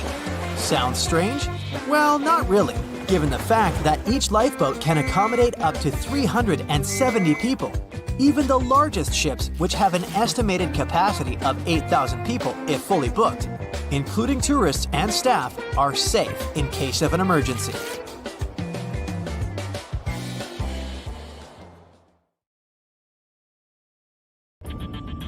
It was the very beginning of the year 1912. A giant chunk of ice broke off a glacier in southwest Greenland. The ice was made up of the snow that had fallen about 100,000 years before the event. That was the time when mammoths were still roaming the planet. The iceberg started its journey. It was a huge thing, more than 1,700 feet long. It weighed around 75 million tons. It was also a very peaceful chunk of ice. It steered clear of ships and busy transport routes, not that there were many in the place where the iceberg was born. And then, it somehow floated much further to the south than other bergs did. Our iceberg was lucky. Others melt long before they get to these latitudes. Out of 15,000 to 30,000 icebergs that drift away from Greenland's glaciers, only 1% ever makes it all the way to the Atlantic. That's why it's so amazing that in April, our iceberg the Traveler was already more than 5,000 miles away from the Arctic Circle. Even after melting into the water for months, this block of ice still weighed an impressive 1.5 million tons. It's almost twice as much as the Golden Gate Bridge. The iceberg's top part was towering over the surface of the ocean for more than 100 feet. And still, if you noticed it floating next to your ocean liner, it would have looked harmless, but only at first glance. Like only a tiny part of a jumbo piece of ice. The largest part of any iceberg is always hidden under the surface. A mere 1/10 is normally visible above the water, and the berg we're talking about wasn't an exception. Several days before our iceberg made it to the Atlantic Ocean, a magnificent ship left port. It was a luxurious steamship carrying more than 3,000 passengers and crew members. At that time, it was the largest ship ever built. The liner was called the Titanic. It was considered unsinkable. At the very beginning of its journey, it nearly collided with the steamship New York. Luckily, the Titanic managed to pass by the other vessel with a couple of feet to spare. The people crowding the liner's decks let out a collective sigh of relief. Little did they know what was awaiting them in the nearest future. Meanwhile, the iceberg was approaching the area the Titanic was going to cross on its way to New York. It happened on April 14th, when the ship was in the North Atlantic Ocean, 370 miles away from Newfoundland. At about 11:40 p.m., people who were still awake on board the Titanic toppled down, pushed over by some mysterious and powerful force. Those who had already gone to bed got catapulted to the floor. Both the passengers and crew members were screaming, panicking, and confused. Just minutes before the commotion started, an iceberg had appeared right in front of the ship. It was our wandering iceberg. Why hadn't the crew noticed it earlier? There might have been several reasons. I'll tell you about them a bit later. Anyway, once the liner collided with a huge chunk of ice, it was doomed. Unable to divert its course, the ship ruptured at least 5 of its hull compartments. They started to fill with water with alarming speed. The Titanic's compartments weren't capped at the top. That's why the water spilled over and started to flood each succeeding one. The front of the ship began to sink, causing the back part to lift vertically into the air. And then, with a deafening roar, the liner broke in half. The rest is history. But few people know what happened to the iceberg after the ship had hit it. It gets us back to the question of why no one had spotted the floating ice mountain until it was too late. Let's track the events of that fateful day. At around 6 p.m., Captain Smith finally decides to change the Titanic's course. He's been receiving iceberg warnings throughout the entire day. The ship starts to head further to the south, but the speed remains the same. At 9:40 p.m., another ship informs Titanic about a vast ice field packed with icebergs. Unfortunately, this message never reaches the liner's bridge. At about 11 p.m., yet another steamship radios Titanic. They say the ice has surrounded them, making their ship stop. This message also gets ignored. Meanwhile, most of the passengers on the luxury liner have already retired to their rooms. At 11:35, the sailors in Titanic's crow's nest notice the iceberg. They ring the bell 3 times, which means something's ahead. Then they call the bridge. The engines get reversed, and the doors to the supposedly watertight compartments close. Just 5 minutes later, the huge liner's starboard side collides with the iceberg.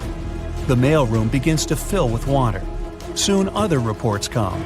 They don't sound encouraging. At least 5 other compartments are flooded. It becomes clear Titanic has just a few hours before it sinks. The night was exceptionally calm, with no moonlight, no wind, and no waves. And since the waves weren't breaking against the iceberg, it was difficult to perceive the giant. But there's also a theory that what sank Titanic was a black bird. If you had to draw an iceberg, I bet it would be a white, towering chunk of ice covered with snow. But those who have visited Antarctica know that icebergs come in millions of hues. They can be multicolored, patterned, or striped like candies. Icebergs can also be black. There are 2 ways such an unusually colored shard of ice can form. First, the ice might be extremely pure, with no air bubbles or cracks whatsoever. In this case, there's nothing to scatter the light. The iceberg will absorb it all and look black. Or an erupting volcano can cover a glacier with volcanic ash. Then the ice that breaks off this glacier will be dark-colored too. Experts don't know the true reason why Titanic's iceberg looks so dark, or whether it was really the case. But one of the sailors who was in the crow's nest testified the ice was black. The other said it was either gray or dark gray. There's nothing exciting or mysterious about the so-called black bergs. They're icebergs that roll over after their top part is melted, which changes the weight distribution. If their lower part is smooth enough to absorb light, they look dark. Plus, they usually aren't exposed to the air long enough for the white frost to build up. But let's say this theory is wrong, and the iceberg wasn't actually black. And still, the only reason why you see things is because light gets reflected from them. The less light there is, the less likely you are to notice something. The ocean surface will always reflect the moon and starlight, but an irregularly shaped, almost vertical iceberg will have fewer chances of doing so. That's why it'll look almost black against the glimmering water surface. At night, icebergs can be rather difficult to detect without a radar. In any case, our iceberg wasn't noticed in time. Titanic crashed into it and sank. End of story? Apparently not. On April 15th, the German ocean liner SS Prinz Albert was sailing through the North Atlantic.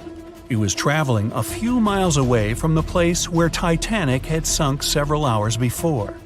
The German ship's chief steward, who hadn't learned about the disaster yet, saw an iceberg.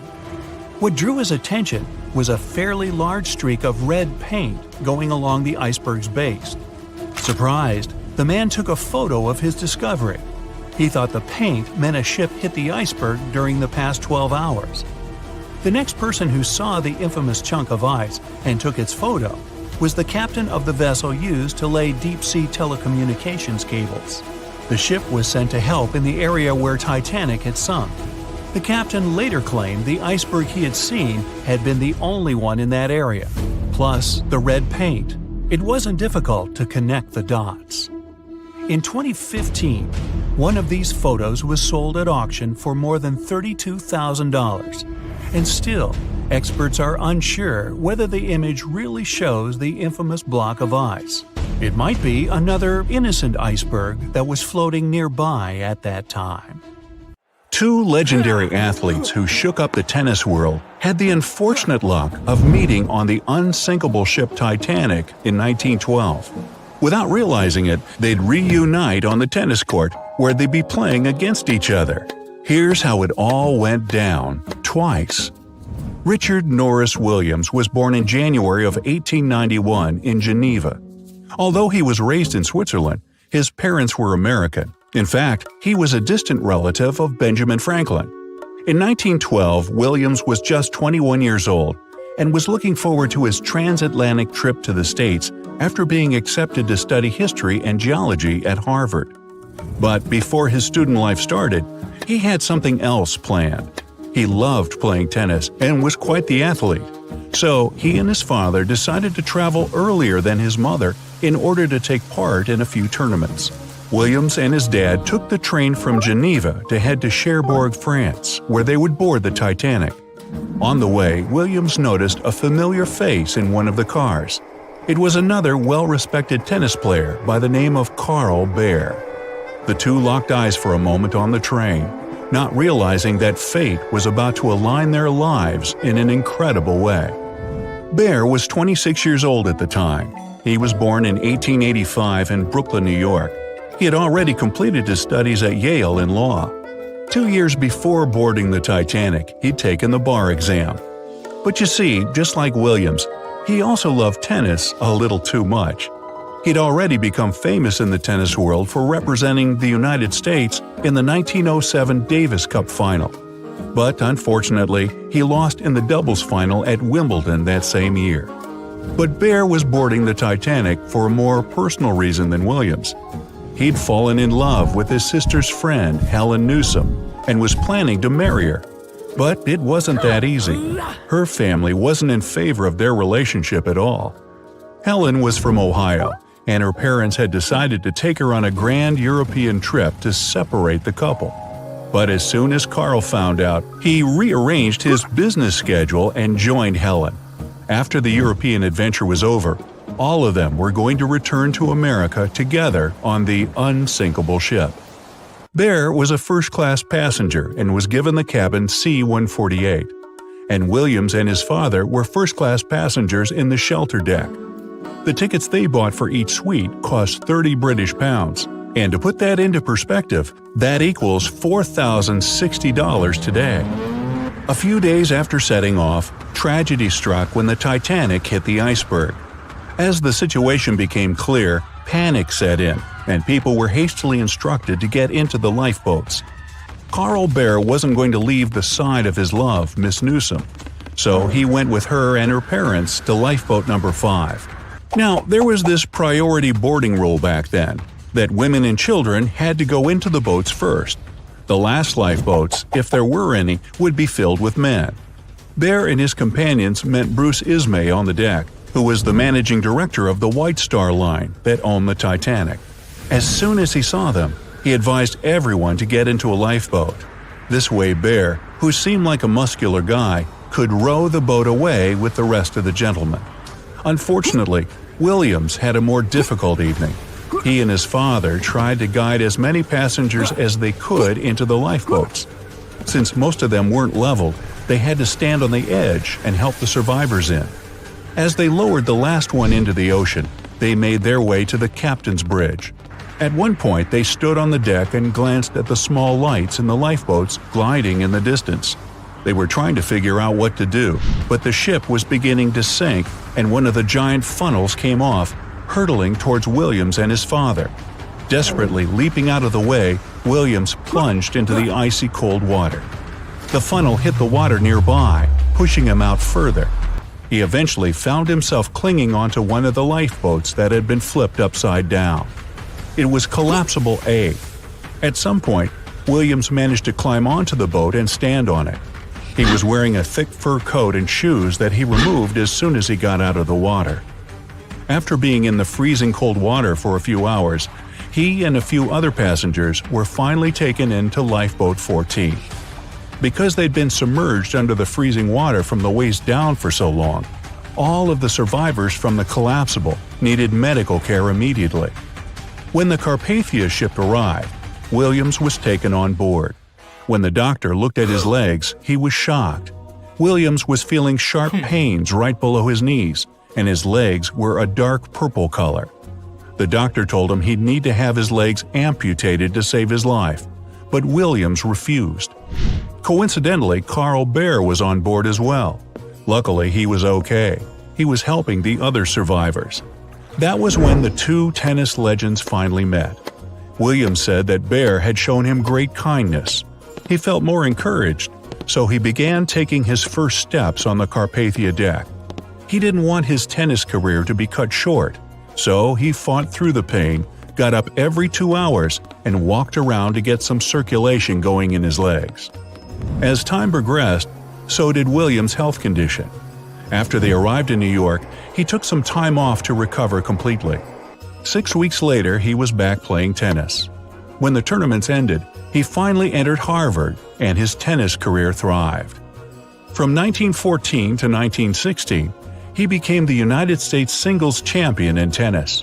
In 1920, he became Wimbledon's doubles champion alongside Mr. Garland. And in 1924, he became an Olympic gold medalist in mixed doubles, managing to achieve it even with a sprained ankle. He had become so well known throughout the years, the media started writing articles about his athletic achievements all over the world. The first time Baer and Williams would face each other in a match was in 1912, not long after their shared tragedy on the sinking ship. Baer was the champion of that game, and it was Williams' first defeat in America. After that match, he kept training, and 2 years later at the rematch, Williams would turn things around to become the champion. After he defeated Baer in the quarterfinals, Williams went on to take his title for the first time ever. He became one of the best tennis players of his time, winning the Davis Cup 5 times, the Wimbledon doubles, and the U.S. Nationals twice. Both of these legends were given a place in the International Tennis Hall of Fame. While tennis was a huge part of both men's lives, it wasn't the only success they found. After their sports careers were over, they both became remarkable financiers. Baer gave up on his career as a lawyer and became interested in banking. At one point, he became the director of an interchemical company. Interestingly, Williams also followed a similar path. He became an investment banker and was the president of the Historical Society of Pennsylvania. Many years after the incident, 2 books came out sharing the two men's stories on the Titanic. Nobody knew about their encounters or their friendship. The similarities between them were uncanny. It's what you'd call 2 peas in a pod. Neither of them cared much about their achievements in the tennis field. They just enjoyed playing. But they also never talked about the time they spent on the Titanic. When the Titanic began its fateful voyage, it weighed about 52,000 tons. Now, how did they even get it into the water in the first place? Step 1. Find tons of soap and natural fat. Step 2. Dump it all over the ramp in front of the Titanic like a monster slip and slide. They even put grease all over the outside of the ship to make sure it didn't get scratched, dented, or even rip open. Just like that, the Titanic plopped softly into the water, and the workers and owners breathed a sigh of relief. At least that part went well. When they built the Aswan Dam in Egypt, they needed to clear out a huge area for the new artificial lake. Almost 100,000 people had to move out of their homes. That was the easy part. Engineers now had to try to move 2 huge ancient Egyptian temples, or they'd be lost underwater forever. The answer? Thousands of engineers and builders. The temples were built into a mountain, so first they had to detach it using bulldozers and jackhammers. Then they had to take it all apart like a humongous Lego project. Statues, roofs, walls, sculptures, pretty sweet Lego set. Then they cut the temples into bite-sized bits, over 1,000 of them. Each one weighed the same as 3 elephants. So where did they put it all back together? On the same mountain, just 200 feet higher. It took 5 years and about $300 million in today's money. I think even the pharaohs would have been impressed. Now, say you're thirsty, so you grab a glass of water. But where does that water come from? In Saudi Arabia, it comes from salt water. You just need to get the salt out, no biggie. That calls for an evaporator. Saudi Arabia's machine brings fresh water to 300,000 people. Not bad for so much desert. The evaporator weighs 5,000 tons, and it's pretty big, like 10 basketball courts big. They hired a special ship to bring it from Vietnam to Saudi Arabia, but even that was too small. After making the ship a little bigger and making a successful cross-continent journey, the evaporator finally touched down in the Middle East. Then it was easy. Just grab 30 tractor trailers and pull. Pretty impressive, but the largest thing ever moved on Earth is way bigger. Enter the Norwegian Troll gas production platform. It weighs more than the Titanic and is way taller than the Empire State Building. But the engineers weren't scared, even though they had to drag the thing 120 miles from shore. They hooked up 10 powerful boats and pulled it along for a week. That thing cost $1 billion to make, so they had to be careful. The boats were actually pulling it in all directions to keep it steady, then slowly making their way out to sea. Once it got there, its 4 powerful legs were secured with concrete, about as much as you'd use to build 200,000 houses. That part of the sea can be quite rough, so they had to make sure it wouldn't move at all. Natural gas can set on fire, even in the middle of the sea. You gotta move out of town, but you're used to your house, your big kitchen, cozy fireplace. No problem. Take your home with you. About 500 years ago, an Italian architect was constructing the local city's administration building, but the local church bell tower was getting in the way. The solution? Pick up the tower and move it. The architect built a wooden frame around the tower and shifted it using ropes, blocks, and a lot of people power. Since then, a lot of buildings have been moved around, but what happened in China changed everything. In 2004, engineers shifted the Fugang building about 120 feet. It was the heaviest building ever moved, but it only took 11 days. They worked day and night to get it done so fast. 10,000 years ago, a meteorite fell on Greenland. It was the only source of iron for the local people, who started breaking pieces off to make knives, harpoons, arrowheads, and even jewelry. Talk about good luck. Over time, the locals split the meteorite, named Cape York, into a bunch of pieces. Arctic explorer Robert Peary wanted to bring the biggest piece back to the U.S. So, how do you move 30 tons of space rock without trucks or paved roads? Plus, it's 1897 and freezing cold. It took 3 years, but he did it. He ended up building a railway with a special platform to pull it to the nearest shore. It was the first and last railway in Greenland. Perry sold the meteorite for $40,000. Today, that would be about $1 million.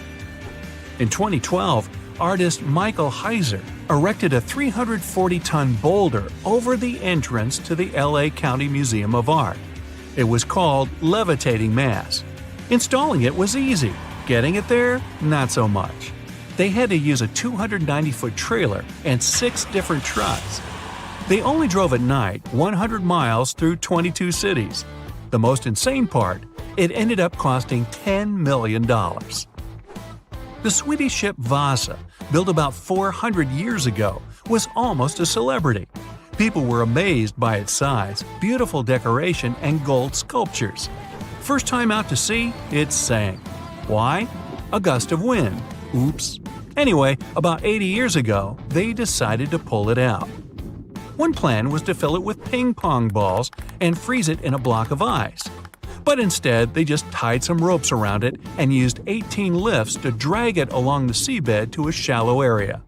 From there, it was pretty easy to lift it out. It was mostly made of wood, not much metal. The ship survived quite well because of the cold seawater and even floated by itself. The shuttle Endeavour flew 25 missions into space, and in 2012, NASA decided it deserved a break. Its retirement home would be the California Science Center. The massive shuttle was loaded onto trailers and driven through LA at the amazing speed of 2 miles per hour. It was the first and probably last time that a spaceship would drive through a big city. They had to clear a pretty big path and ended up chopping down a lot of pesky things like lampposts, traffic lights, power lines, even over 400 trees. But don't worry, they raised a lot of money from the whole thing, enough to plant over 800 new trees. The Statue of Liberty wasn't built in the USA. It was built in France. After 9 years of hard work and a serious amount of copper and iron, she was ready to be given to the United States as a token of friendship. Sending it by mail would take way too much bubble wrap, so they decided to ship it instead. The statue was cut into 350 pieces, loaded into crates, and shipped over to New York. It took them 4 months to assemble all the pieces back together. Talk about Humpty Dumpty. Meet Bagger 288, a self-propelled excavator and the largest land transport on the planet. This beast can shift thousands of cars worth of dirt a day. It finished work in one quarry and had to move on to another. Taking it apart, shipping it, and putting it back together would have been ridiculous. So it just drove over there. It took 3 weeks and only moved at half a mile per hour. To stop it from wrecking everything it drove over, engineers walked ahead, planting grass and covering roads with gravel and dirt. Now, you're walking down the street in France, see a couple of cafes, maybe a nice bakery, and the world's largest gas turbine, named Harriet. Harriet's job? Keep the lights on in over 700,000 French homes. This mammoth turbine weighs as much as 2 jumbo jets and had to travel through France, Germany, Belgium, and the Netherlands. Hey, let's go Dutch! The Great Pyramid of Giza in Egypt is made up of more than 2 million huge blocks of stone. No trailers, no tractors, just some good old-fashioned muscle power. Each block weighs more than 2.5 tons. That's like 30 of me. These guys didn't even have strong metals like iron or steel. They mostly used pieces of wood and stone hammers. April 12th, in the year 2212. It's a great date for humanity. The 300th anniversary of the launch of the legendary Titanic.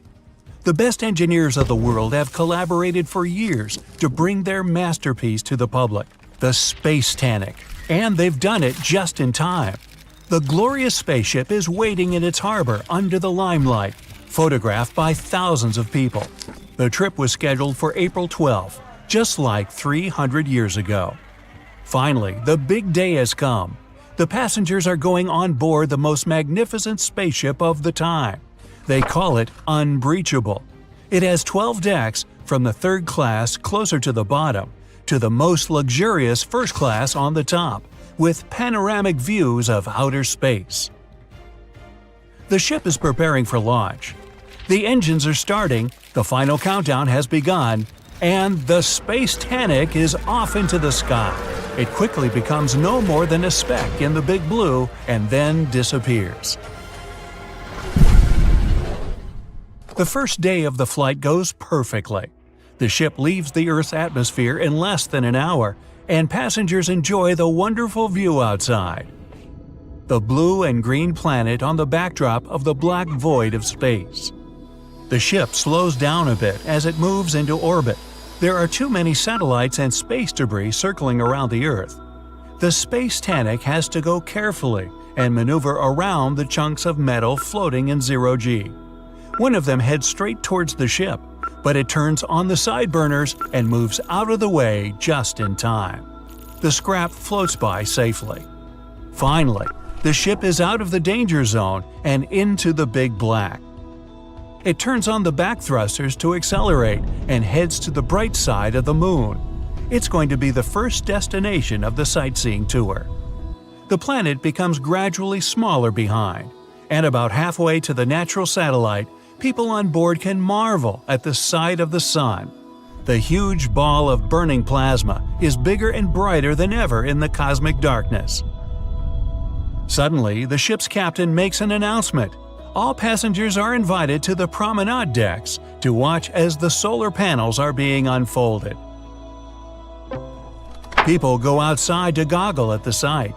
The silver and black panels slowly emerge from their containment slots, and the Space Titanic finally takes its real form. As the sun's energy begins to flow into the ship, the thrust engines turn to minimum. The spaceship is now in energy collecting mode. For the trip to Mars to take just a few days, it needs to make a transit jump. In another 5 hours, another announcement rings across the board.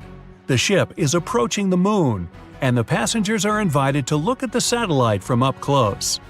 The Space Titanic passes by at several thousand miles, and the moon looks huge.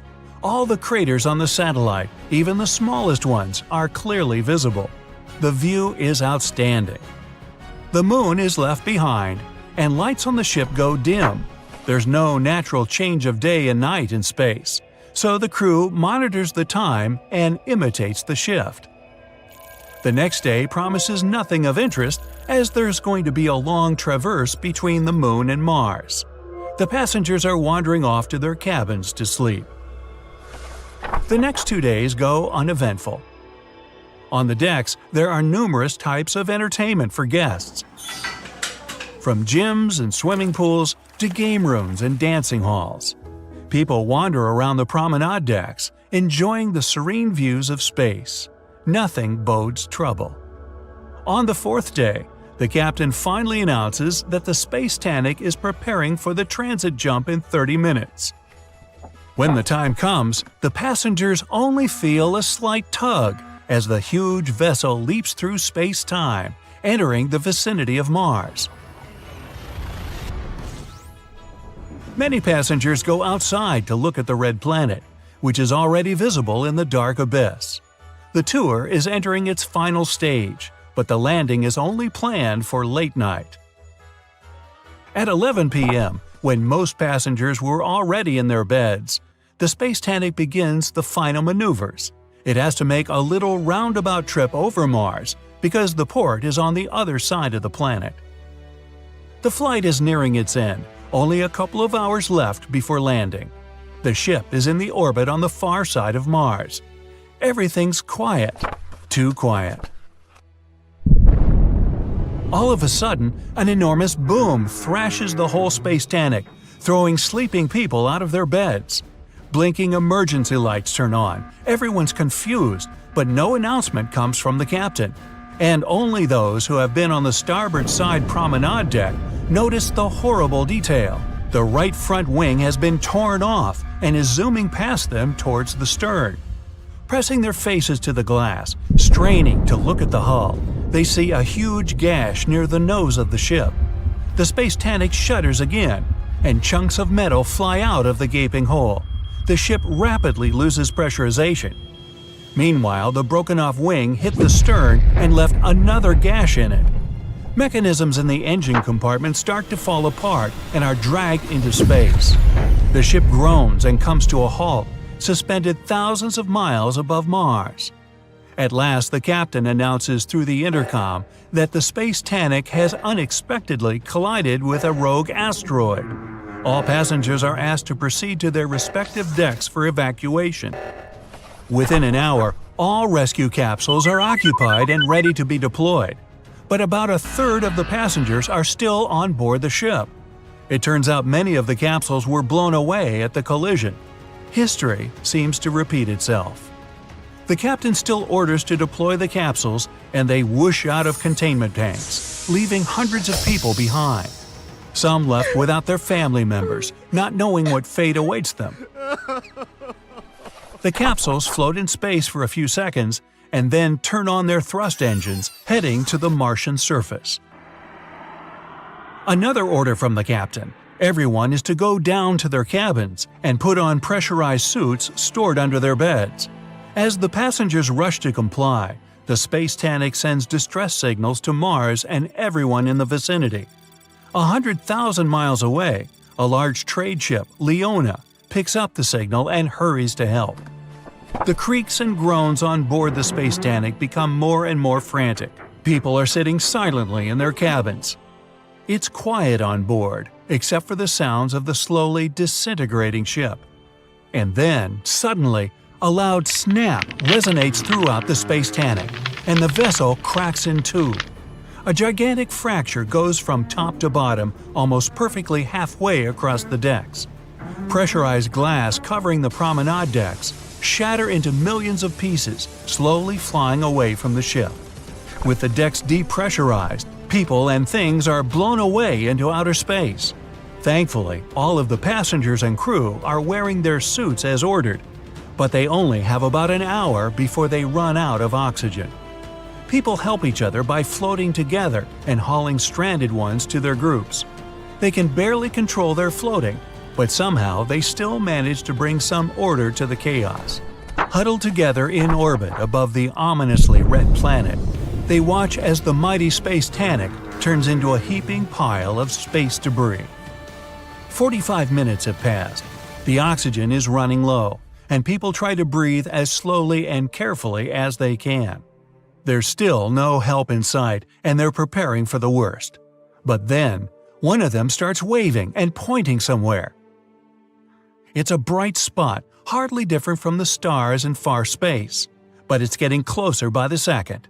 And within 5 minutes, the relieved people see a spaceship speeding towards them.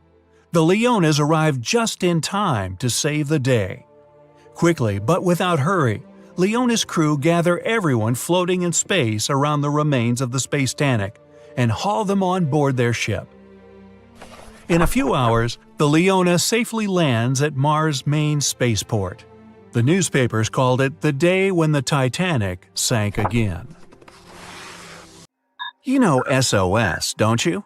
3 dots, 3 dashes, and 3 more dots. It's an easy enough signal to tap out in Morse code. It means save our souls or save our ship.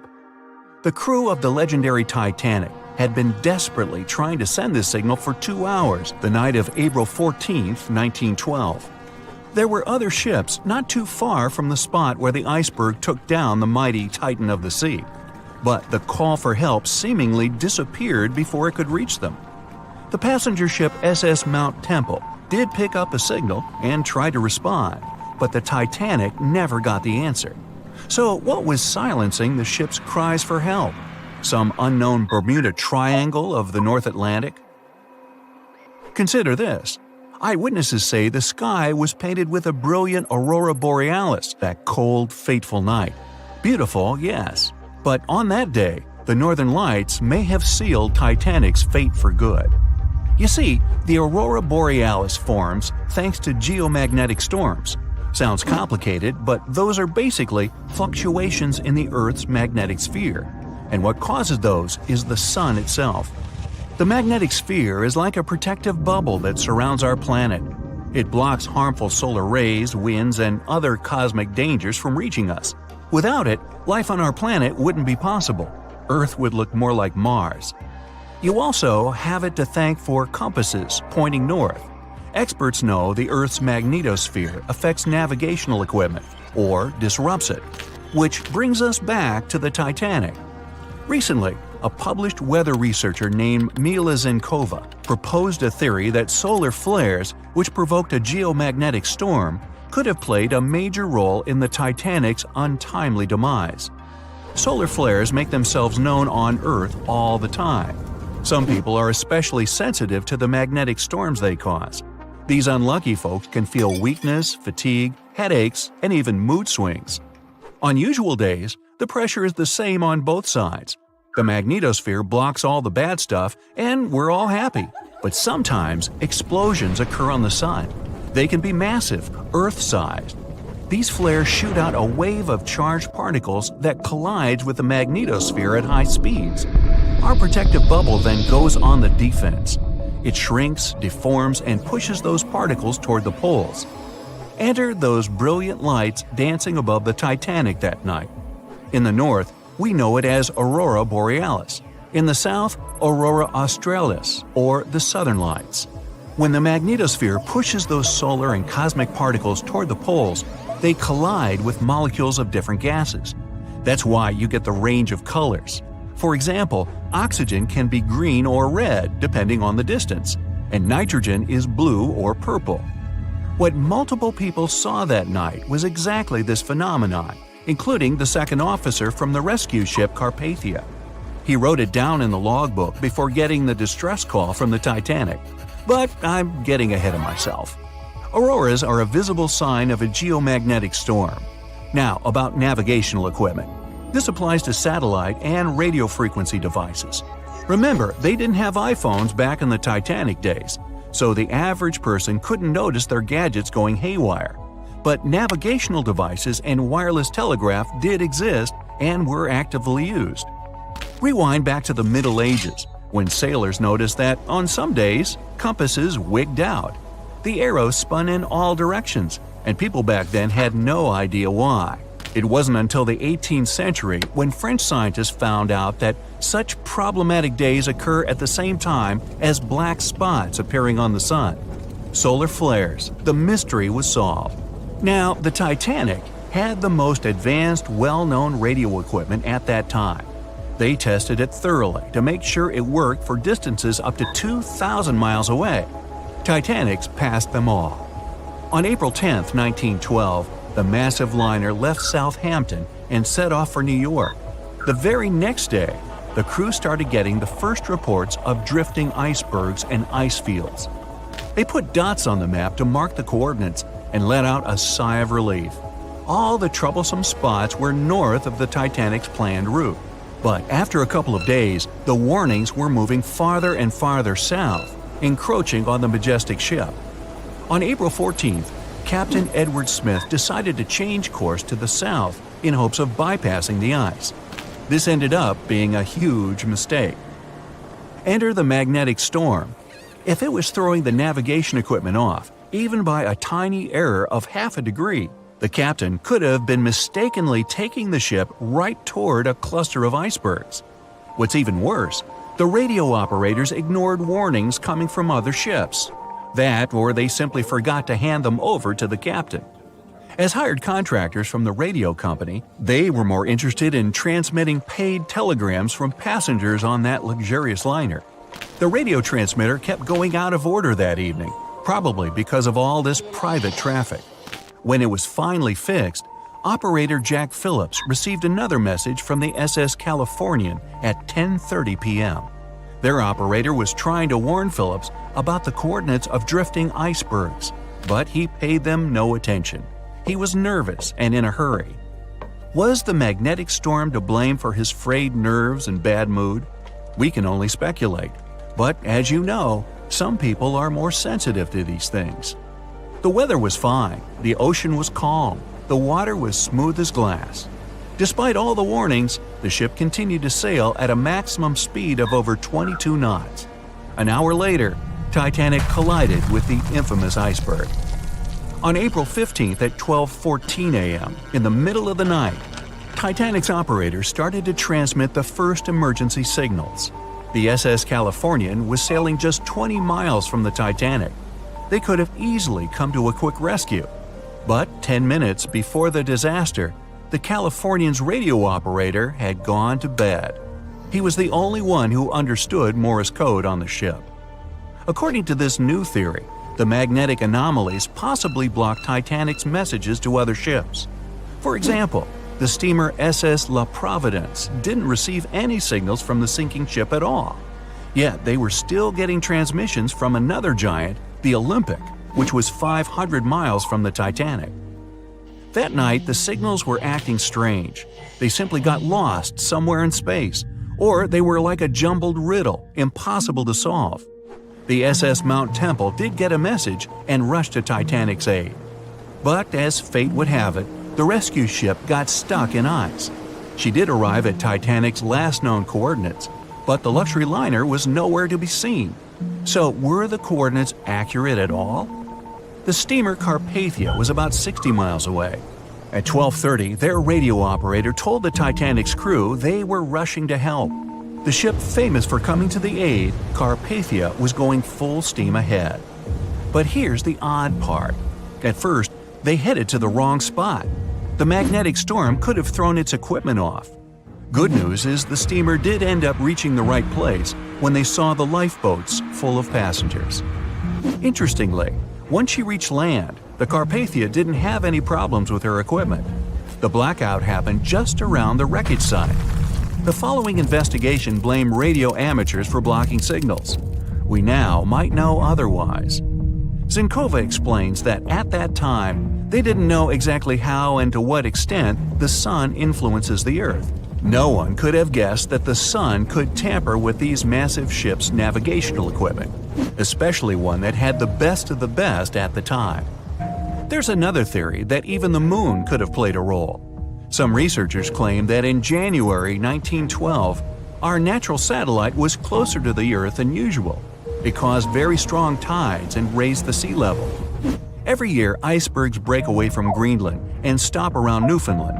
But not that year. The increased water flow pushed them further for 3 months. And come April, they were right in the way of transatlantic ships. Unfortunately, it was a recipe for disaster when it came to the mighty Titanic.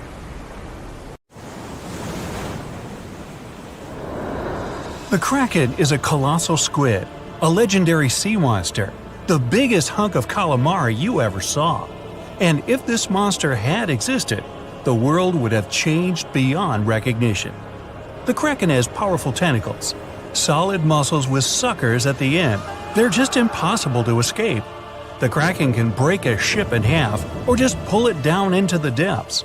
But the worst thing about the Kraken is its size. According to old sailor stories, the Kraken reached 5,000 feet in length. That's almost 10 soccer fields. Hey, maybe the Kraken could play soccer. The Kraken legend said the monster was so giant that sailors mistook it for a small island. In past centuries, it would have been impossible to defeat such a beast. If the Kraken existed in reality, it might have had offspring. Yeah, in all the world's oceans, there would be giant monsters that could sink any ship. It's unlikely that the Kraken would have competitors in its habitat, so its population would grow strongly. Since the Kraken is enormous, it would need lots of food, so the population of other large sea animals would fall significantly. Blue whales, great white sharks, other giant squids, all the big sea creatures would be endangered. Many people are starving because of the reduction of large fish in the ocean.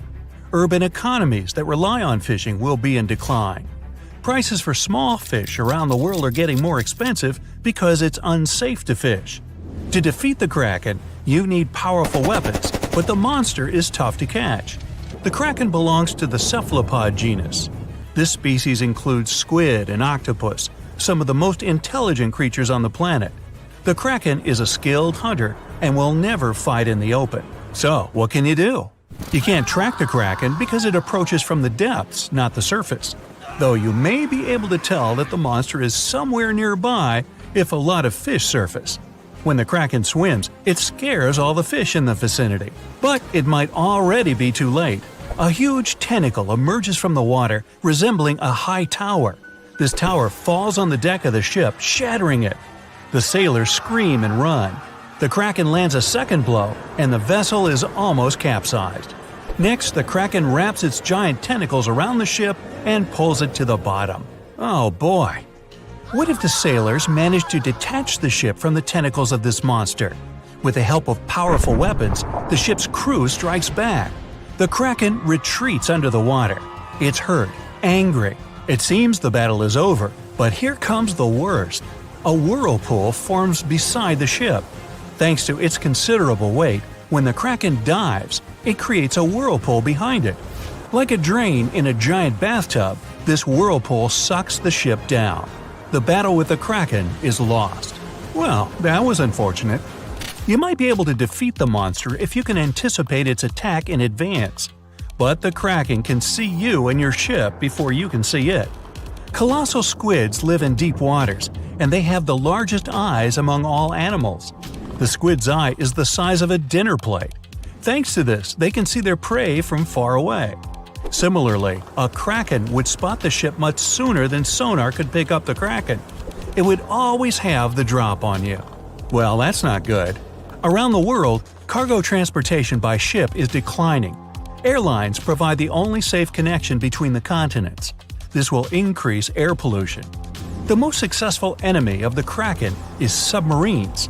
They travel at great depths and are equipped with powerful echolocators to help detect the Kraken in advance. Subs are well armed too, and the round metal body is not so easy to destroy. A single Kraken may be defeated by a submarine, but what if there are several sea monsters? 3 Kraken can wrap their tentacles around the submarine and drag it deeper into the water where the pressure will destroy their enemy. In other words, they'll have a crush on you.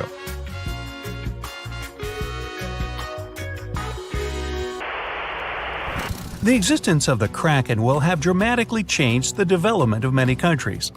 What if Christopher Columbus, on his famous journey, noticed an island that he thought was the New World? He approaches it, but tentacles emerge from the island and sink Columbus's ship. The colonization of North America is delayed, maybe until airplanes are invented, and the first crewed flight wasn't until the 20th century. There would be no Hollywood. There would be no hamburgers, no famous American music playing. There wouldn't be YouTube, which means you wouldn't be watching this video right now. Worst of all, the internet wouldn't exist either. And all this because of one stupid monster squid. The Vikings wouldn't sail on their long ships to raid and settle foreign territories. The history of Norway, Sweden, Finland, and other Nordic countries would have changed drastically. Hey, maybe the Titanic wouldn't have hit an iceberg, but a giant sea monster instead. Though it's unlikely that people would take trips on huge ocean liners in a world where the Kraken exists. Maybe though, the Kraken isn't all that aggressive. Still, they need a lot of food, and because of the growing population of these monsters, there will be much less food in the ocean. Therefore, the Kraken will increasingly come to the surface for hunting. In the future, the Kraken will migrate closer to the shore. In many countries, people then are not allowed to swim in the ocean. Imagine floating on the waves and a monster the size of a skyscraper is swimming right below you. Relaxing at sea and on the beach will no longer be popular. Many countries that live off tourism become impoverished.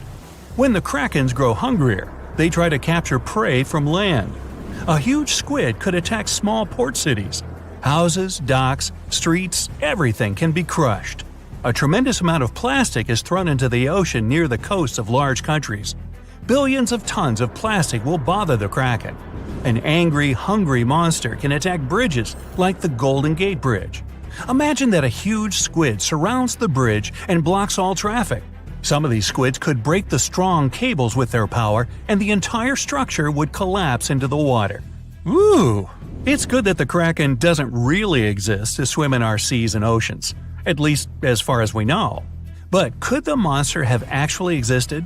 Legends stretch back years, but scientific evidence appeared in the middle of the 19th century.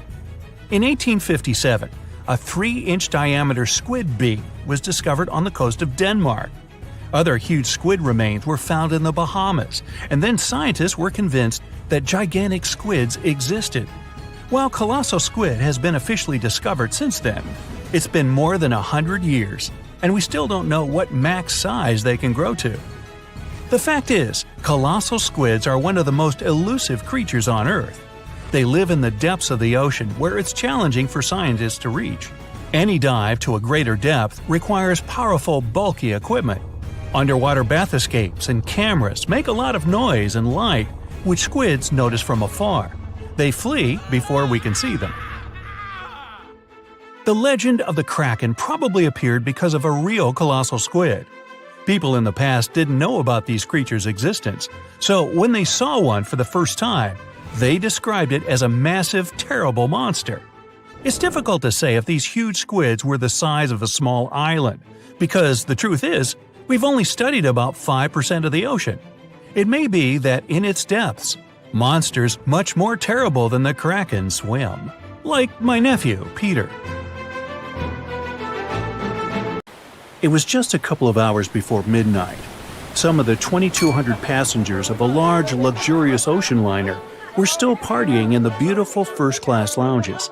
The rest were asleep in their beds, some of them in spacious cabins filled with paintings and decorated with ornate carvings, others in tiny rooms below sea level. All of these people had only one thing in common. On that chilly April night, all of them were heading from Southampton in England to New York City. The ship was called the Titanic, and at that time it was considered unsinkable. At the very beginning of the journey, the liner nearly collided with the steamship New York. Luckily, the Titanic managed to pass by the other vessel with several feet to spare. A common sigh of relief escaped the passengers crowding the liner's decks. Little did they know what was awaiting them in the near future. Several days later, when the ship was already in the North Atlantic Ocean, 370 miles away from Newfoundland, the unthinkable happened. At about 11:40 p.m. on April 14th, those who were still awake were knocked over by some mysterious and powerful force. Passengers who were already in their beds got catapulted to the floor. Screams and total confusion.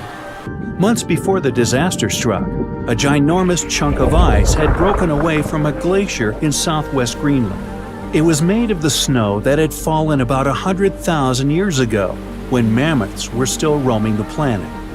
When the iceberg just started its journey, it was a huge thing, almost 1,700 feet long. It also weighed 75 million tons.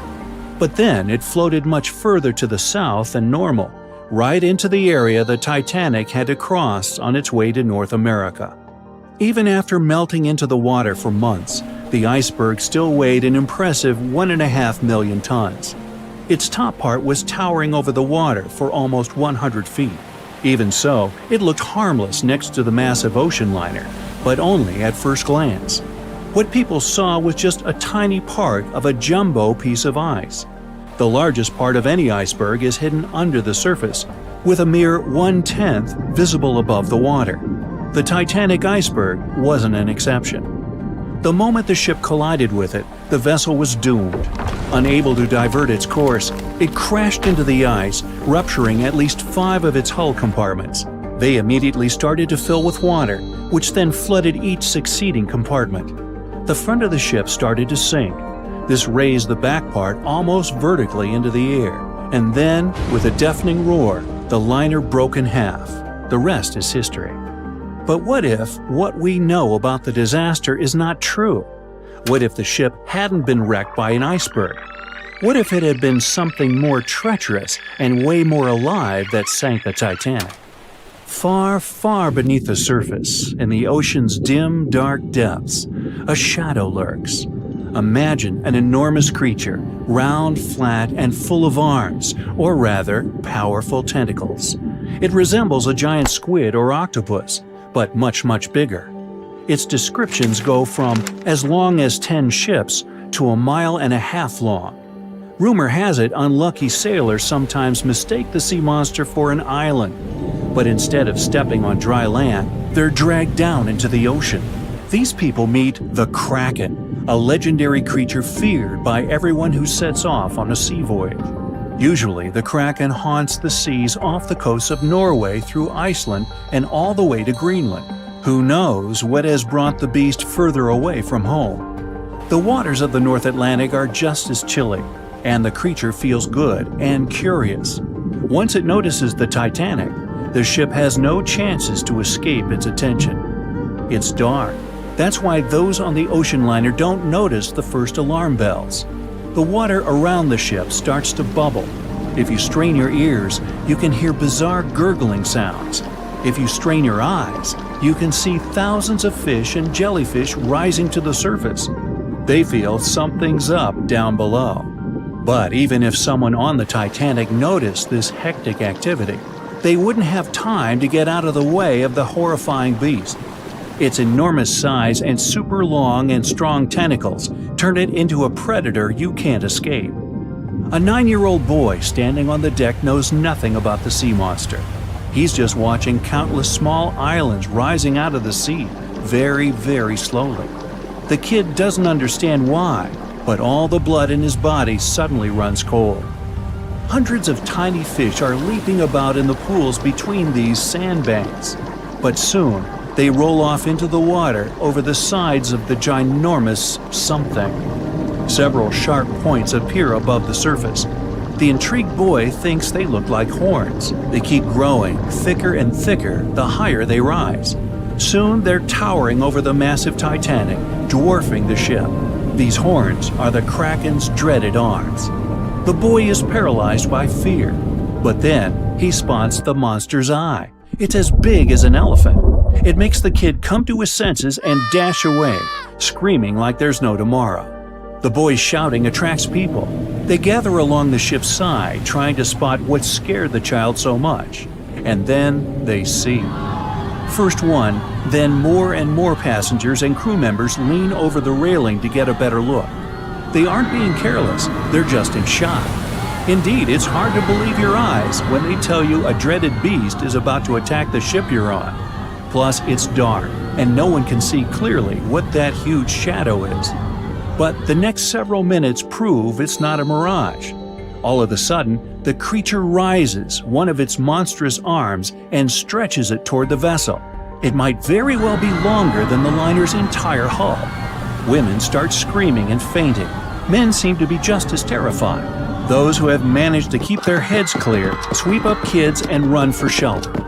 That's when the first powerful hit shakes the vessel. The Kraken's had enough waiting. It's ready for action. Panic engulfs people on board the Titanic. Running around aimlessly and screaming, they create chaos that makes the beast even more interested. Normally, the monster just wants to be left alone. It rests deep down on the ocean floor, using its long tentacles to tether itself to the bottom and lazily hunt for food. It only rises to the surface when the weather's unusually warm, or when it gets disturbed. The Titanic is probably too massive and loud. It draws the creature out of its slumber. When the beast gets to the surface and sees a large, glistening boat, wow, the thing mesmerizes the creature. It holds out one of its tentacles to touch the unusual construction. The material is hard, and the beast wonders if the thing will break when squeezed. Without wasting much time, it wraps several arms around the ship and tries to squish it. Tiny creatures fussing around, falling overboard, and making annoying high-pitched noises start to irritate the Kraken. It's getting angry. Easing its grip, the monster circles the Titanic several times, getting ready for the next attack. This time, the strike is much stronger. It bends the metal and makes it brittle. One more movement of a deft tentacle, and the ship starts to fill with water. The Kraken retreats, as if to enjoy the results of its efforts. But then, it notices the ship trying to speed up in futile attempts to put some distance between itself and the monster. People on board the Titanic heave a sigh of relief. The beast is nowhere in sight. Little do they know that the Kraken never lets its toys get away. The ship is beginning to slow down. Its rear part is slowly lifting up, and the front is going down underwater. Passengers and crew members are falling over onto the decks. Most of them are too scared to make a sound. That's why everything's happening in almost complete eerie silence. Until the ship breaks into two parts under its own weight. The crash is so powerful that it scares away even the Kraken. Spooked, the beast dives back into the ocean, which creates a massive boiling whirlpool in that spot. The suction is dragging what's left of the Titanic to the depths of the ocean. The most tragic thing here, though, the Kraken isn't even interested in people on board the ship. This creature is content to munch on fish. It doesn't need bigger prey. It's the animal's curiosity that's now pulling the huge ship down to the bottom. Does the majestic liner have any hope? I think you know the answer. May 31st, 1911. The second Olympic-class liner is finally complete after 2 years of construction. It'll be ready for its first voyage a year later. It's the most luxurious ship in the world. They call it Titanic. You just read the groundbreaking news in the Daily Herald and decide to treat yourself to a trip on this floating gem. You head over to the White Star Line's headquarters in London to buy yourself a ticket. You get the cheapest first-class fare for £30. That would be over $4,500 today. Wednesday, April 10th, 1912. The day is finally here. You must be in Southampton at 9:30 a.m. The third-class passengers board the ship first. Then the second and first classes follow an hour before the vessel sets sail. Stewards on board welcome everyone and show them to their cabins. Now it's your turn. The majestic ship in front of you is bigger than you imagined. As you board the Titanic, Captain Edward Smith himself greets you. Your trip will begin shortly. By the time the liner stops at Cherbourg in Queenstown, over 2,200 passengers and crew will be on board, embarking on their transatlantic trip. The Titanic is ready to sail, and you hear the horns from the deck as you wave goodbye to the people below. But just a few minutes later, you hear panic rising on the deck. You run up to the railings to see what's going on. It's another ship coming too close. The side of it says SS City of New York. Titanic has barely left the dock, but it looks like there's about to be a collision. The captain manages to steer clear of the other ship within just a few feet.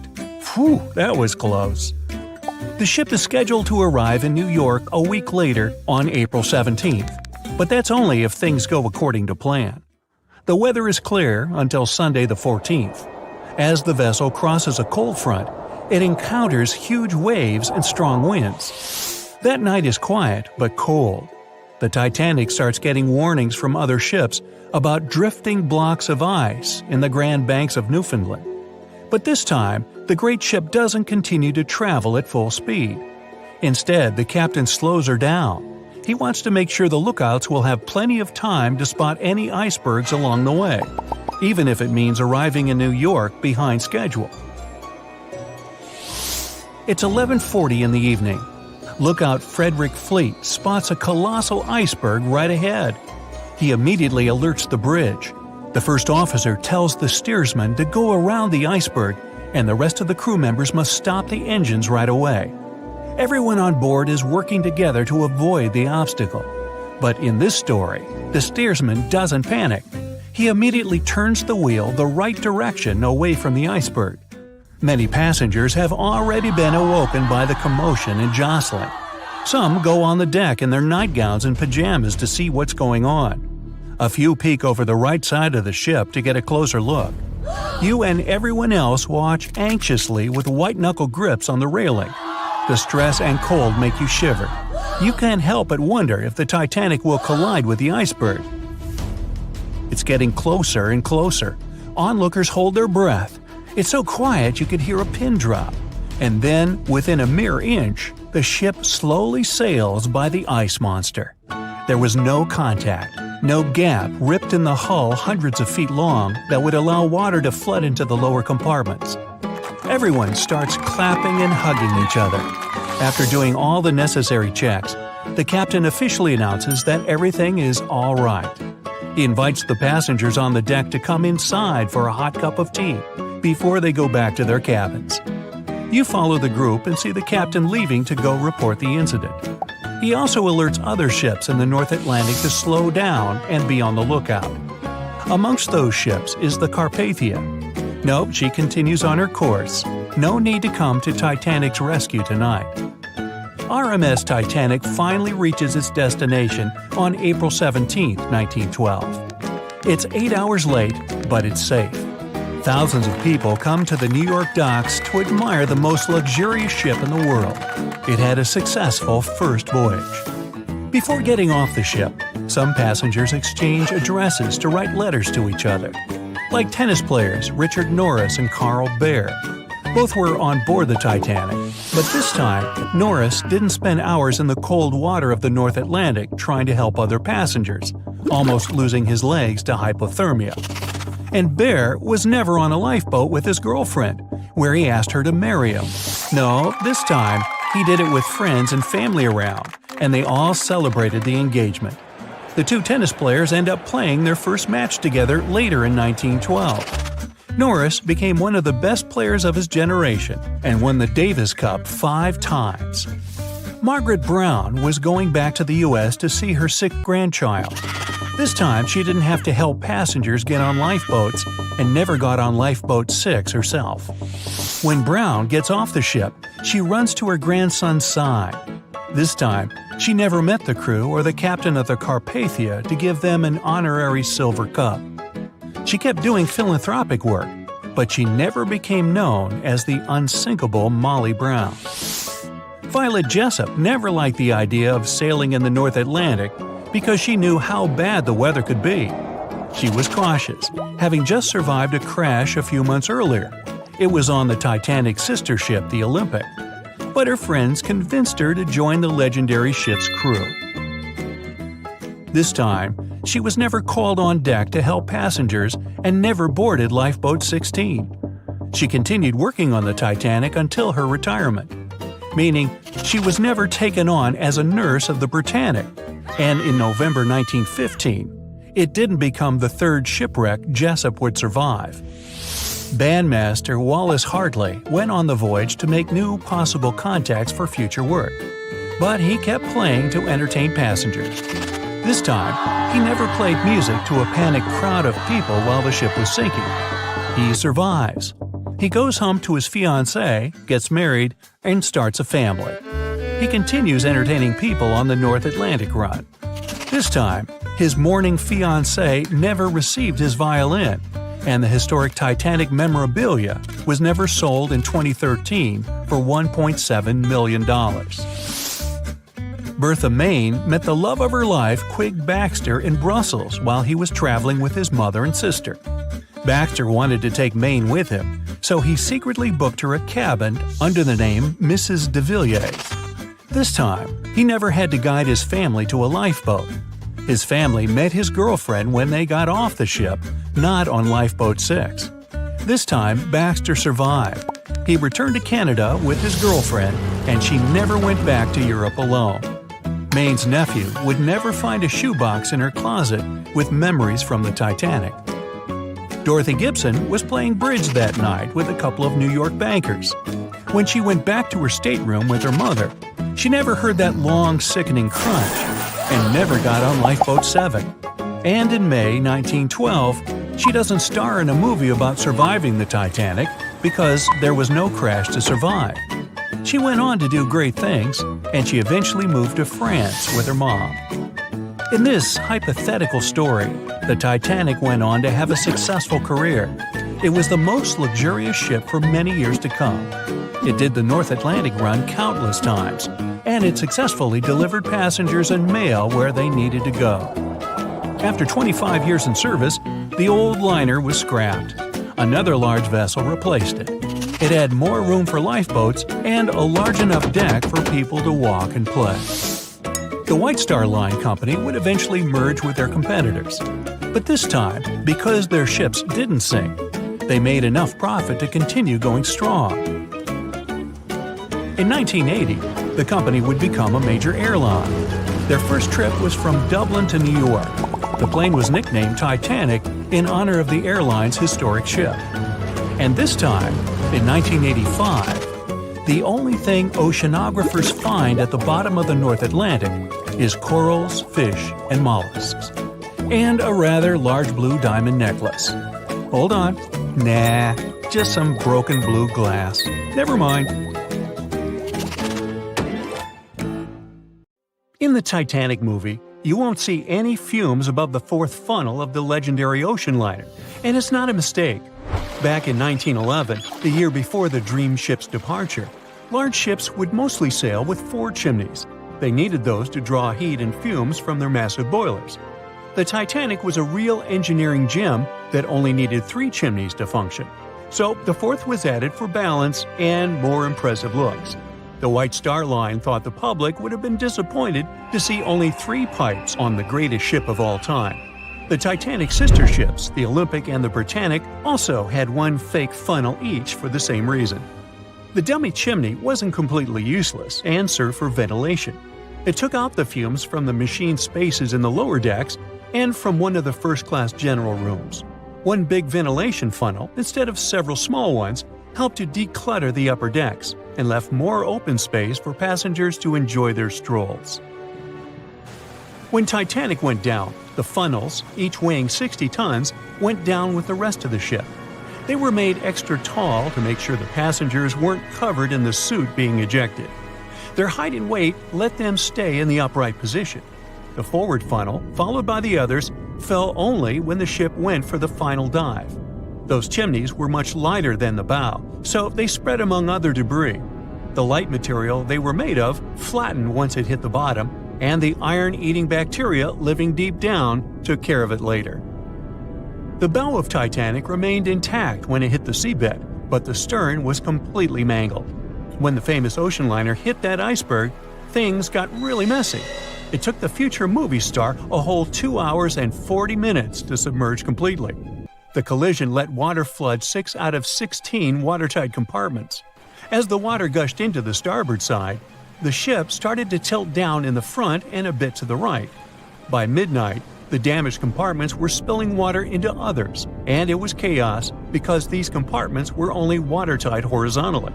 Soon enough, water started flooding through the anchor chain holes, and by 2 a.m., the bow was sinking, and the stern's propellers were lifted out of the water.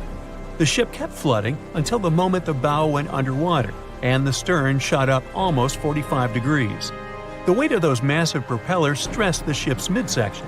The steel just couldn't handle it and failed. Survivors described that moment as some loud noise, like breaking china or falling gear. That was the Titanic's upper structure giving in. By 12 past 2 a.m., the bow and stern were only connected by the inner bottom structure. Minutes later, the bow, weighing almost 16,000 tons, broke loose from the stern. The stern rose sharply to an almost vertical position and started sinking slowly. By 2:20, it disappeared underwater. The bow was cruising down at about 13 miles per hour and had hit the ocean floor almost a half an hour before the stern. The two parts of the Titanic now lie 2,000 feet apart, pointing in different directions. The bow remained mostly intact, just covered in mud. The stern turned into a tangled wreck because of the implosions it went through during the descent. The air trapped within the structure just couldn't handle the increasing pressure of the water deep down. Signal rockets played a big part in the Titanic's tragedy. When a ship goes down, you're supposed to shoot up red flares to signal trouble. But someone decided to stock Titanic with white lights instead of the usual red ones. So when the ship smacked into that iceberg, the crew fired off white flares. The SS Californian was passing nearby, and his captain knew the Titanic was in a dangerous iceberg zone. The crew didn't spot the sinking Titanic, but they sure saw those white rockets. The radio between the ships was useless because the Californian's operator switched it off. The captain had a gut feeling something was off, so he flashed a Morse code light signal at Titanic. But he received no reply because the Titanic had already gone underwater. There was another ship, Samson, sailing alongside the Titanic. It had plenty of illegally hunted frozen seal meat from Canadian waters abroad, so it was sailing with lights off to remain unnoticed. When they saw the Titanic's white rockets, they thought it was the Coast Guard and zoomed away. Samson didn't have a radio, so they couldn't find out about the ongoing disaster. The crew got the news about Titanic only when they got to the coast of Iceland the following month. There have been many theories to explain the Titanic tragedy, and one of the recent ones says that there was a fire involved. An Irish journalist went full detective for decades, digging into the mystery, and stumbled upon a game-changer. He came across a photo album that had been hiding from the public for a century after the tragedy. In the pictures, taken at the Harland and Wolff shipyard in Belfast, Northern Ireland, just over a week before the liner sailed, you can clearly see a massive 30-foot black spot on the ship's hull. Maloney researched the photos and eyewitness testimony from the time and claimed that a fire spontaneously broke out inside of one of Titanic's enormous coal bunkers. It was raging for a whole 3 weeks and messed with the metal, critically weakening a crucial segment of the ship's hull. Back then, most ships had just one hull, so it was the only skin the Titanic had. That's why the iceberg managed to punch a hole through the ship so easily. If it hadn't been for the fire, the Titanic might have shrugged off that iceberg collision. The company operating the liner knew about the fire, but they decided to conceal that fact. They didn't want any negative stories in the press as they faced some serious competition in transatlantic voyages. The Titanic was sold out, so they stocked up on coal and made it sail. The moon might have also played a role in the sinking. Our satellite heavily affects tides on the Earth. The closer it is to our planet, the stronger the tides are because of the increasing gravity of the moon. Back in 1912, the moon was so close it made several glaciers in Greenland break apart. Massive chunks of ice that broke off from the glaciers started floating south. The supermoon event came just 6 minutes after a spring tide. During new and full moons, the alignment of the moon, the earth, and the sun makes their combined gravity reach its peak. And the day before, our planet had come the closest to the sun that year, which made the gravity even stronger. This mixture of events created perfect conditions for one of the most powerful tides in history. It created the perfect conditions for the icebergs breaking off from Greenland's glaciers to move freely. Opponents of this theory say that the difference in tidal force wasn't actually that big, and it couldn't have been the main cause of the sinking. The iceberg tore down the side of the ship, leaving a huge opening in the hull. It wasn't a continuous rip, and damage was caused in several places. Some experts believe the ship would have survived the iceberg if it had hit head-on. The Titanic had watertight compartments designed to prevent flooding in case of a collision. Only the first 3 or 4 of these compartments would have been flooded. This could have helped save a lot of lives. Supporters of this theory put the blame for the disaster on First Officer William Murdoch. Huge, fast-moving ships don't just turn in a matter of seconds like a speeding car. It takes minutes. When Murdoch realized the collision was inevitable, he tried dodging left to avoid a direct hit. But despite his efforts, the ship still collided with the iceberg. You know the rest. It seems like we all cried watching the heartbreaking goodbye of Jack and Rose from the Titanic. Oops, spoiler, sorry. But the real-life stories from the sinking of the famous ship were no less touching. Joseph LaRoche was born in 1886 in Haiti to a wealthy family. He was growing up without a dad, but his mother was a self-made woman and a respected merchant. His uncle was the head of his country. Joseph was fluent in French, Creole, and English. At the age of 15, Joseph realized he wanted to become an engineer. There were no engineering schools in Haiti, so he moved to France to get his education. The journey took him a whopping 83 days. Still, in his student years, Joseph met Juliet in a suburb of Paris through a mentor. They soon became friends, and then it grew into something bigger. The couple decided to get married. There was only one problem. Joseph couldn't find a well-paid qualified job even after completing his studies because of racial discrimination. The intelligent young man realized he could do better. Plus, he needed to provide for his growing family. His third kid was on the way. His uncle back in Haiti promised he'd help Joseph secure a job as a mathematics professor. His mother was overjoyed that her son and his family would be living in Haiti. She bought them first-class tickets for the French liner La France as a reunion gift. But that liner had really weird rules separating parents from their offspring for meals. The LaRoches didn't want to leave their youngsters and make them feel sad on a trip across the ocean. So they decided to trade their first-class tickets for La France for second-class tickets for RMS Titanic's maiden voyage. The Titanic was all the hype, and it didn't separate families, so it looked like a great deal. They planned to change for another ship in New York that would take them straight to their final destination in Haiti. The family boarded the Titanic on April 10, 1912, at Cherbourg. They had 3 days to enjoy the luxurious staterooms, a dining salon, a library, and 3 outdoor promenade decks available to second-class passengers. Juliet sent a letter to her father from Titanic's final stop in Queenston, Ireland. She told him they were more than happy with the accommodation. They had 2 bunks in their cabin and a couch that converted into a bed for their youngest family members. The family made friends with some nice co-passengers with whom they had traveled together from Paris. She thought they had been the only other French people on board, so they sat together for meals. Juliet mentioned they had all spent time together on the deck of the liner. She also wrote the people on board were friendly, although some sources say the family had gone through quite a lot of mean stares, gossip, and remarks. On the night of April 14th, their exciting journey came to an abrupt end. Even though Titanic's wireless operators had received warnings about drifting ice from nearby ships, the liner continued to plow ahead at full throttle. It was around 11:40 p.m. when Titanic's hull collided with the iceberg around 370 miles off the coast of Newfoundland. The practically unsinkable ship was severely under-equipped with lifeboats, enough for only about half of its 2,200 passengers. The nearest rescue ship, the Carpathia, was too far away to help.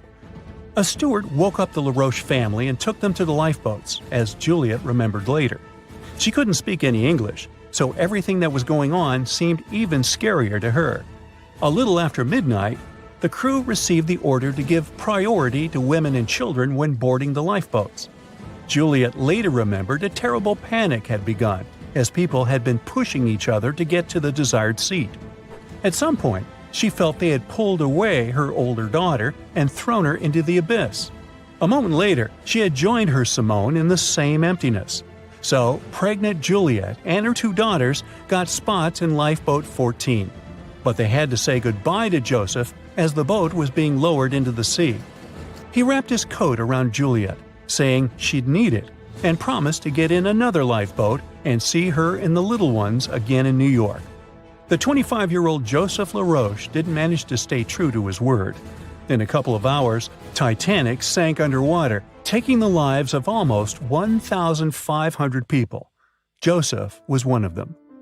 Juliet and the girls were among the 700 survivors who had been rescued by the Cunard liner Carpathia several hours later. Once they reached New York, they were looking through the crowds of people, hoping to see Joseph again. When it became obvious they wouldn't find him, it was time for them to decide what to do and where to go. Without any knowledge of English or money that had gone down with the ship, Juliet managed to survive in America only for 3 weeks, and then had no other choice but to go back to France. Joseph's uncle was no longer able to help them, as others had taken his life 4 months after the Titanic tragedy.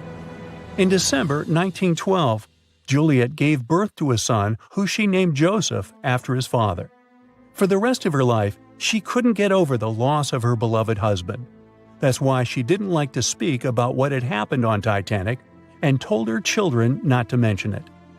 In 1995, a member of the Titanic Historical Society interviewed Louise, who was the last remaining LaRoche child and the last French survivor of the sinking. And that's when the world first heard about this heartbreaking story. It inspired some plays and articles, but it never got the same attention as the story of other passengers. You probably remember the elderly couple going down together in their bed on the Titanic. It was inspired by Isidor and Ida Strauss. They were both born in Germany and emigrated to the United States as kids. They met in New York and got married 5 years later. Isidor started a china and porcelain business with his brother that grew into the glassware department at Macy's and turned them into multimillionaires. Isidor and Ida were well known in New York, not only for their wealth and charity, but also for their love and devotion to each other. In 1912, the couple decided to run away from the New York winters and headed for Europe. By that time, they'd already been married for 40 years. In early April, it was time for them to sail back home to New York. They normally traveled on huge German liners, but at that time, they couldn't resist the hype of everyone talking about that new luxury liner, the RMS Titanic. That's how they ended up in one of the first-class private suites at the top of the ship.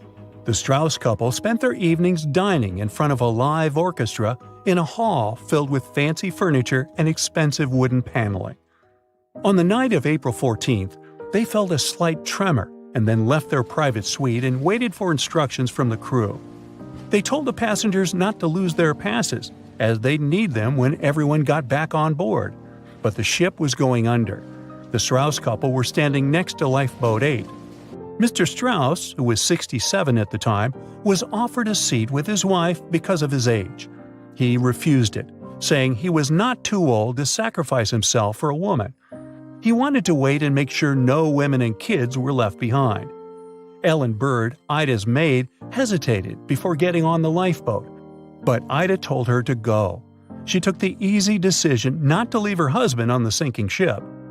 Ida took off her beautiful mink coat and handed it to her shivering maid, saying she wouldn't be needing it anymore. Isidor didn't manage to convince her to save herself, so they stayed together till the end. Some of the surviving first-class passengers later remembered they had seen the couple standing peacefully on the deck, holding hands, just waiting. It was 11:39 at night when the Titanic's lookout shouted, "Iceberg, right ahead!" Swift action on the bridge to reduce speed and change the ship's course didn't help, and you already know how the story ends. Since then, we've regarded what happened to Titanic as a once-in-a-lifetime event. Is it though? The Titanic sank in 1912. Forget about fancy GPSs or weather satellites. At the time, ships were responsible for warning each other about the location of icebergs, like a "hey man, trust me on this" situation. Then the Titanic disaster happened. To call it a disaster is an understatement, so specialists felt the need to form an organization to avoid this kind of accident happening again. That's why, a year later, they created the International Ice Patrol, or IIP for short. Up to this day, this group has been responsible for giving ships advanced warnings about ice threats. IIP improved their methods over the years, from ship reports and aircraft patrols to satellite images. Recently, they've also been using oceanographic buoys, floating devices providing real-time information about ocean conditions up to 164 feet below the surface to predict the potential drift of icebergs. Luckily, IIP is doing an excellent job in reducing ship iceberg collisions. But don't get too comfortable, because even the most advanced detection equipment can't entirely avoid an unfortunate situation. Between 1980 and 2005, there were 57 incidents involving vessels and icebergs. And the chilling truth is that today's ships are more likely to run into an iceberg than the Titanic was. Studies have shown that 1,038 icebergs crossed the area where the Titanic sank back in 1912. You might think that's a lot, but scientists say it's not really a big deal. I mean, yeah, it's on the higher side, but there have been 14 years with even more iceberg activity since then. Nowadays, the number of icebergs is going up due to the accelerated melting of Greenland's glaciers. And since more ships are heading into polar waters, the chances of ships bumping into icebergs are higher. But the real danger for captains is invisible enemies, called growlers and bergy bits. Growlers are these small icebergs that can be the size of a regular door. And bergy bits are also considered small, measuring around the size of a school bus. These icebergs might seem harmless, but they're actually tricky since they can be completely invisible to radars or satellites. Let's see what happens when a modern cruise ship as big as the Titanic hits one of these small icebergs. Meet the Norwegian Sun, a luxurious cruise ship like Titanic, as it has the capacity to accommodate 2,400 passengers and more than 900 crew members. On July 2022, this cruise ship was on its way to Hubbard Glacier in Alaska when it found itself in the middle of a dense fog. Suddenly, passengers felt an impact and were terrified as the ship experienced a severe jolt. The fog immediately cleared and they realized what had happened. The Norwegian Sun had collided with an iceberg of the growler type. But the outcome was entirely different from Titanic. Thankfully, there were no injuries, and both the passengers and staff reached the Alaskan docks safely.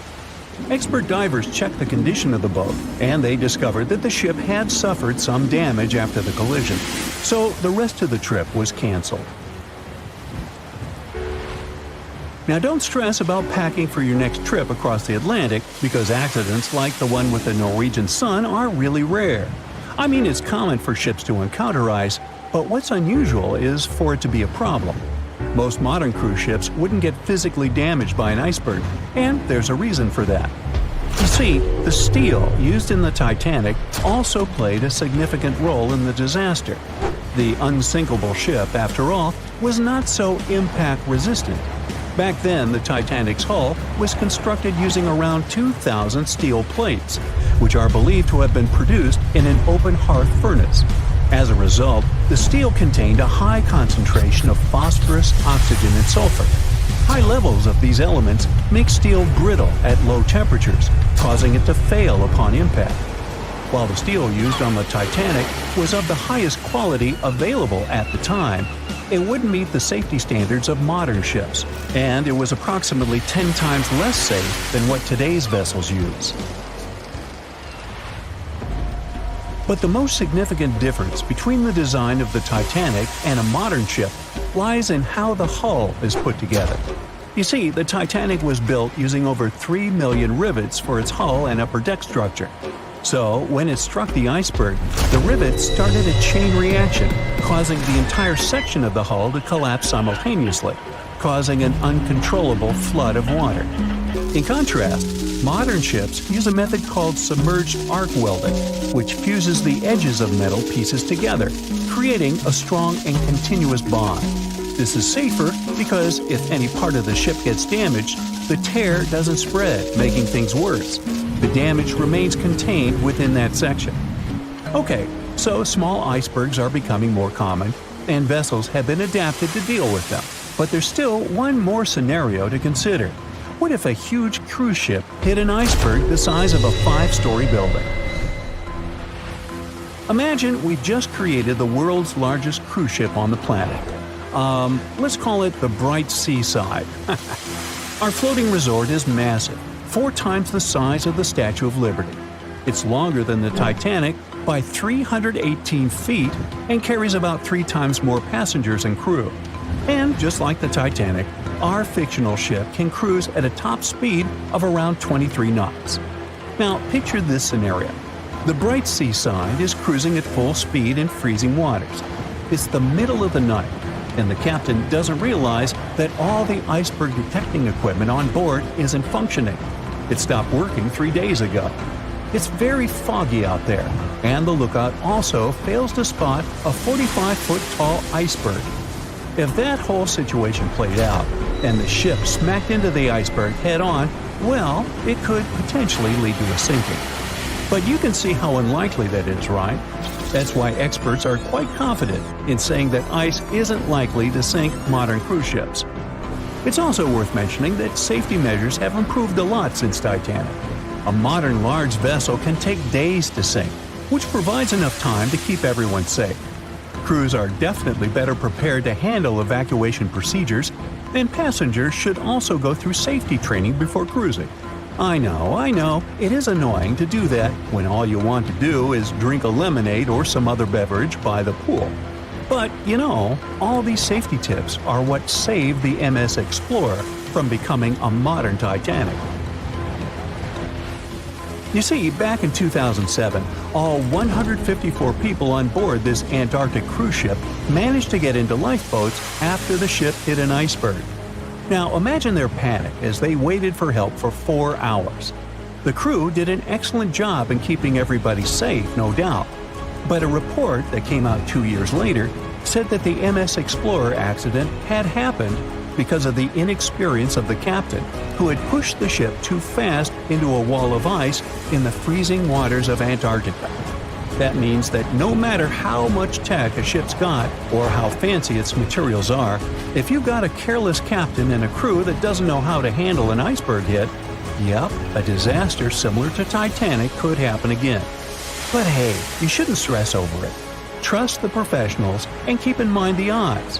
In the last 30 years, the MS Explorer was the only cruise ship that sank thanks to an iceberg, and everyone survived. So kick back and enjoy your sea vacation.